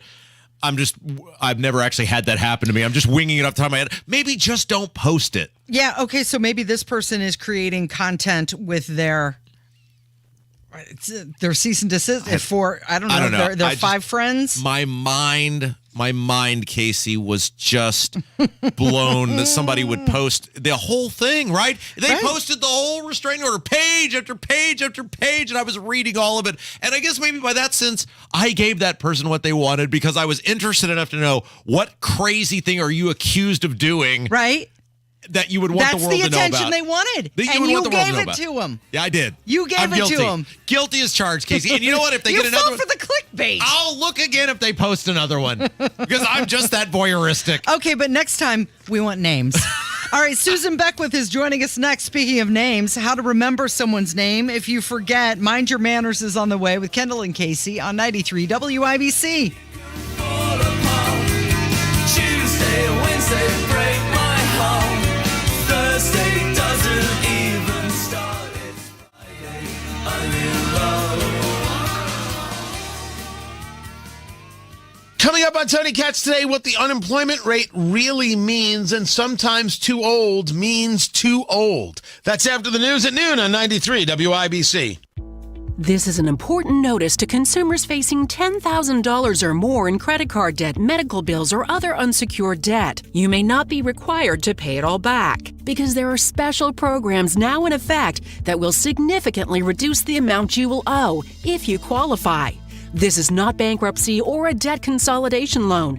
These programs, which the credit card companies like to keep secret, exist to aid American consumers struggling with overwhelming credit card debt by offering tremendous savings and real debt relief. Accredited Debt Relief has established a special hotline for you to call and learn what savings you qualify for. They've helped qualify consumers with over $1 billion in debt and are A+ rated with the Better Business Bureau. So don't wait. Get the relief you need during these hard economic times. For this free information, call the Accredited Debt Relief Hotline now. Call 800-593-4411. 800-593-4411. 800-593-4411. Hey, what's up? It's Hammer and Nigel. Stop by the Garage Food Hall in the Bottle Works District and Palavana Cubano. It's the Cuban restaurant. Oh my God, the sandwiches are amazing. The Cuban Reuben may be the best sandwich in Indy. And please, Hammer, let's not leave out Jay's Lobster and Fish Market, also there in the Garage Food Hall. They specialize in the lobster rolls, but you've got to try the lobster mac and cheese. Tell them Hammer and Nigel sent you. You know, I can't say enough amazing things about the impact Life Church has had on my life and my family's life over the past year plus.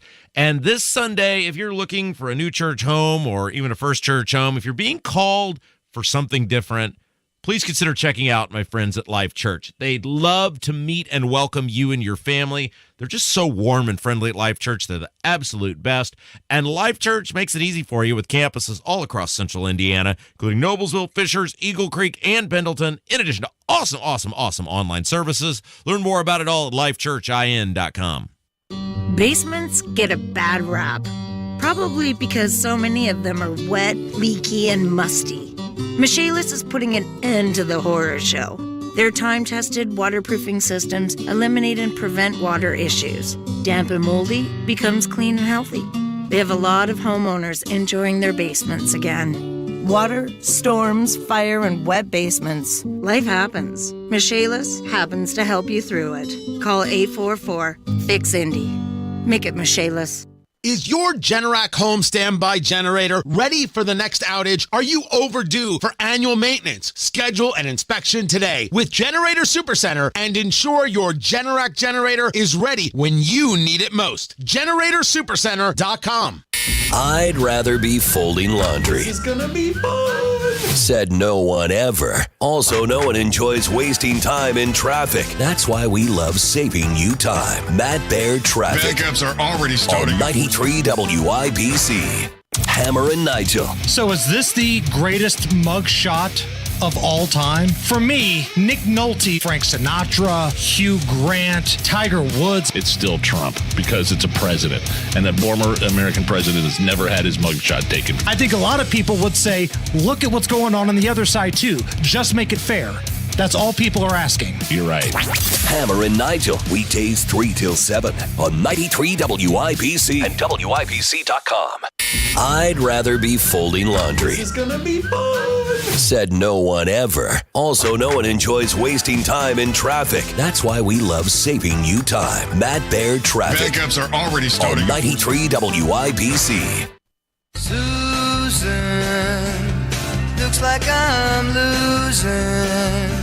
I'm losing my mind. Oh, yes, it is time for the most valuable thing we do on this program all week, and that is we send you in, well, Casey in this case, to a long weekend, making you a better member of society. And for those of you who are new to the program, each week we turn to our very own former Miss Indiana, Susan Beckwith, and we find an area we feel the public at large is failing miserably when it comes to etiquette and general behavior, and we tell you how to do better. And this week, Casey, oh my gosh, this is one of the most valuable Mind Your Manners we've ever done. It is what to do when you forget someone's name. Who are you again? Don't you wish it was that easy? Susan Beckwith joins us now at the drivehubler.com hotline. Susan, how are you? I am doing great. It is wonderful to be back. For those that probably don't know in Listenerland, my sister passed away a couple of weeks ago, so I've been away for a while, but I've received nothing but amazing love and support, and that includes from both Rob and Casey. So thank you so much, and I bring that up to also share how this topic became top of mind for me as well, because my best friend was visiting from Arkansas, and we were talking about kind of what else was happening in our lives. And we both have small children, so we're kind of on the front end of our elementary school journey. And she's at a new school. She lives in Northwest Arkansas. And then, of course, our church is growing. We're on the campaign trail. I'm meeting a lot of new folks. And we were just talking about how we're both really struggling with remembering names sometimes because we're meeting lots of new people right now. So years ago, Casey and I have both worked, we didn't know each other, but we have both worked for the same radio station owner. And Casey will know who this is. And he was very pleasant to be around, at least to Casey. And he used to call everybody Buddy. And I'm totally convinced he called everybody Buddy because he couldn't remember people's names. And I got to freely admit, I stole that for years and years and years because I can't remember people's names. I just called everybody Buddy. Is that a good approach when you can't remember someone's name? Well, do you remember who Zsa Zsa Gabor was? Who was yes, I read something about that she kind of did something similar. She was like, where do you think darling came from? Because she could never, remember people's names. And which also, I have another fun fact for you. Zsa Zsa is Susan in another language. So actually, Erin, who I mentioned just a minute ago, was visiting from Northwest Arkansas. Her kids call me Aunt Zsa Zsa. There you go. Okay, so if I can't call everybody buddy, and that maybe is inappropriate. What is the best approach if I can't remember your name? Well, just some really quick rules of thumb that may help you. So if you can't recall someone's name, start by reintroducing yourself, because then that a lot of times will prompt them, and then it's, just kind of a natural progression in the conversation. Wait. Time out. Walk me through this. So, like, they clearly know you. Isn't that a giveaway? Like that they know you if they're remembering you and talking to you? Aren't you giving yourself away? Hi, I'm Rob Kendall. No kidding, idiot. That's why I'm talking to you. Well, you have to kind of gauge that, like how much interaction you have had previously. So if it is an interaction where they clearly know you, it's not just like the second time that you are interacting, then it's okay to be honest, to say, you know what, I am having a total brain lapse and I am so sorry. Can you remind me your name? Yeah, there you go. Yeah, and then just try to move on quickly from that interaction, and then also while you're speaking to them at that point, because you want to get past that little bit of awkwardness, but then as you're continuing to converse, try to say their name throughout. So that not only helps solidify it in your mind going forward, but I feel like that also even helps a little bit with building connection back that could have been lost. Now, Susan, what I do sometimes is, besides the try and be as polite as possible, remind me of your name. If I'm there with someone else, I will introduce the other person and say, like, hey, this is my friend Rob, and hope that he extends his hand and then that they'll introduce themselves. Yes. And I kind of try to remind Micah of that if I were going to places. And he's really good. He really tries to work on that. He read the book, what is it, Influencing? How to Influence? Yes. Well, and win friends or influence people, but it had we were talking about it. Sorry, I'm drawing a blank on it, but Dale Carnegie really made a point to say remembering a person's name is like the sweetest and most important sound in any language. And so he's presented on that book previously, and he's going to kill me that I can't recall it. But regardless, he really makes an effort. So if we're going someplace, I make sure to tell him, like, hey, if I give you the look, help me out. What's the look? The side eye? It's like, I'm struggling here at deer in headlights a little bit. And another quick tip that has been helping me as we're meeting new people is I try to also then remember their name and something about them, and if I use alliteration, that also helps me. So, like, for instance, Radio Rob. If I, so then in the future, I know he does radio.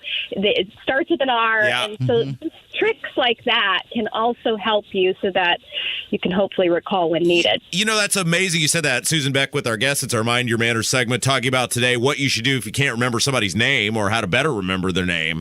There's a very famous episode of The Office where Michael Scott goes on a guest speaking tour, and he goes to one of the satellite Dunder Mifflin offices, and he can't remember anybody's name, and he walks through this bizarre thing about how he remembers people's names, and that's exactly right. It's like, this guy is bald. B is for Baldy. Baldy, your name is Brett, or something like that. And Susan is saying that's a legitimate thing. Yeah. Just, whatever tips to help you kind of recall connect it with something that you previously have known about them. And I also mentioned just, saying their name back to them, because that helps solidify in your brain, as I already mentioned. But something else, if you're not pronouncing their name correctly, it gives them an opportunity at that point. Obviously ours are all very easy, but sometimes, folks get my daughter's name wrong because her name's Savannah, but we call her Savvy. But sometimes when she tries to tell people her name, it doesn't come out clearly. So if they don't say it right, then, it gives me an opportunity to correct it. And it's better to do that on the front end than, if you've had several interactions in it, then you try to go back and say, actually, my name is, and the correct pronunciation. So hopefully that made sense. Susan, tell us about your very fabulous website, Belle of the Midwest, where you're now putting on various outfits throughout the day. Oh, well, we do a little segment called What Would Susan Wear? And I just kind of share some things that I'm enjoying. But, We have lots of great social etiquette blogs on there for you to check out. Today, I actually am sharing one on disability awareness etiquette. I was able to connect with a really dear friend who's certified therapeutic recreation specialist who has a background of working with children with special needs. So there's a great article there. Also one recently on hospitality and just some tips on if you have to host and you're kind of unexpectedly. So lots of topics are covered in my blog. And then it's also a great place to get in touch with me and love to answer etiquette questions. And then also if you have any events coming up, I believe I'm going to be doing a great one with the Parks Department coming up in October again on Dining 101. So I love, any opportunity to connect with folks on etiquette. Belle of the Midwest, BELLE of the Midwest.com. You can also find it on Facebook. Susan, we're so glad you're back. Thank you. You're the best. Have a great weekend. Yeah, you too. And next week, how to forget someone's name. Thank you, Susan. That's going to do it for us. Thank you, Rob. Thank you, Kylan. And thank you for listening today. We hope you have a wonderful long weekend. And Rob and I, Kendall and Casey, we will be back on Tuesday. It's 93 WIBC. Hey, it's Hammer and Nigel for Window Nation. Feeling the heat? High temps aren't the only thing getting you hot under the collar. Wait till you see your energy bills. The solution? I recommend my friends at Window Nation for new energy-efficient windows. Your home stays comfortable and cool, and you will save on those high energy bills. Not to mention the incredible savings Window Nation is offering right now. Get 50% off any style window. Bows, bays, double hangs, sliders, 50% off. Plus, put zero down and make zero payments with 0% interest for 24 months. And this week only, receive an additional 10% off. So, maintain your chill, lower your bill, and fill your home with new Window Nation windows. Get 50% off all style windows and pay nothing for 2 years. 866-90-NATION. Call this week, get an additional 10% off. 866-90-NATION or go to windownation.com. Tell them Hammer and Nigel sent you. The Sundown Gardens Labor Day sale is here. 50% off all concrete and glazed pottery, statues and fountains. 20% off all trees and shrubs in stock. 186th Street and Spring Mill Road. When you're high, you feel different. But if you feel different, you drive different. So don't drive high. Brought to you by NHTSA and the Ad Council. On the level, on the go. 93 WIBC Indianapolis. Coming up. Gagged and molested a girl at a park on the northeast side last year. It's a 3-day weekend. Could lead to you being referred for criminal prosecution. This is the WIBC News at noon. She's not even a teenager yet, but prosecutors admire her courage. Nothing but sunshine and clear skies today with a high of 84. It's 72 on Monument Circle. Then it warms up this weekend. I'm Ryan Hedrick. And I'm John Herrick. This report brought to you by Window Nation. Here's what's trending at 12 noon. He molested a little girl at a park in Indianapolis, and now he's headed to prison. Donnie Burgess has the story. Yeah, John, this guy, James Howard Jr., is the man who gagged and molested a girl at a park on the northeast side last year. He dragged the 11-year-old off to the woods. She was sitting down, just trying to watch a show on her phone. She put up a fight, punching and kicking Howard with every ounce of strength she had until he let go and ran off. It was the community that stepped up and found Howard, who was quickly arrested. James Howard was found guilty this week and will be sentenced later this month. The girl showed her courage once again by coming back to Indiana to testify in court. Reporting from downtown Indianapolis, Donnie Burgess, 93 WIBC Mobile News. A man was shot and killed outside of a gas station on the far east side of Indianapolis Thursday afternoon. Police say it happened at a speedway near East 10th Street and North Mithofer Road by the entrance of the station. The man who was shot was taken to the hospital but did not survive. Police are looking for the shooter. It is Labor Day weekend. It's a 3-day weekend. It's the last celebrated weekend here ending summer. We know that there's going to be a lot of traffic out on the roadways. State Police Sergeant Matt Ames says there'll be more cops on patrol this weekend thanks to a government grant that'll be used to try and stop accidents and keep drunk drivers off the roads. Perhaps you're traveling through the air during this holiday weekend. If you are, Transportation Secretary and former South Bend Mayor Pete Buttigieg says it's best to be on your best behavior. No one should do anything that endangers the flight crew or fellow passengers on the plane. And doing so could lead to you being referred for criminal prosecution and facing tens of thousands of dollars in fines. That was Buttigieg speaking this morning at Chicago's O'Hare Airport. He was in Indianapolis on Thursday, where President Joe Biden's bipartisan infrastructure bill that created jobs was talked about. It creates better lives for families in Indiana. A new safe haven baby box goes into place in Beech Grove today. The box at Beech Grove EMS Station 56 is the 104th of its kind in Indiana. It provides a safe and anonymous way for parents in crisis to give up a newborn baby. A public event to dedicate and bless the baby box is happening at 1 o'clock. Things looked different for a little boy until they weren't, and what the appearance of some lizards means. Those stories and more next on 93 WIBC. Coming up on Tony Katz today, what the unemployment rate really means, and sometimes too old means too old. That's after the news at noon on 93 WIBC. Republicans in Indiana have a new leader. Kurt Darling reports. Indiana GOP Chairman Kyle Hupfer said last month that he's stepping down from that position, though he added he's not staying on the sidelines. With that, the party has unanimously elected Anne Hathaway as its new chair.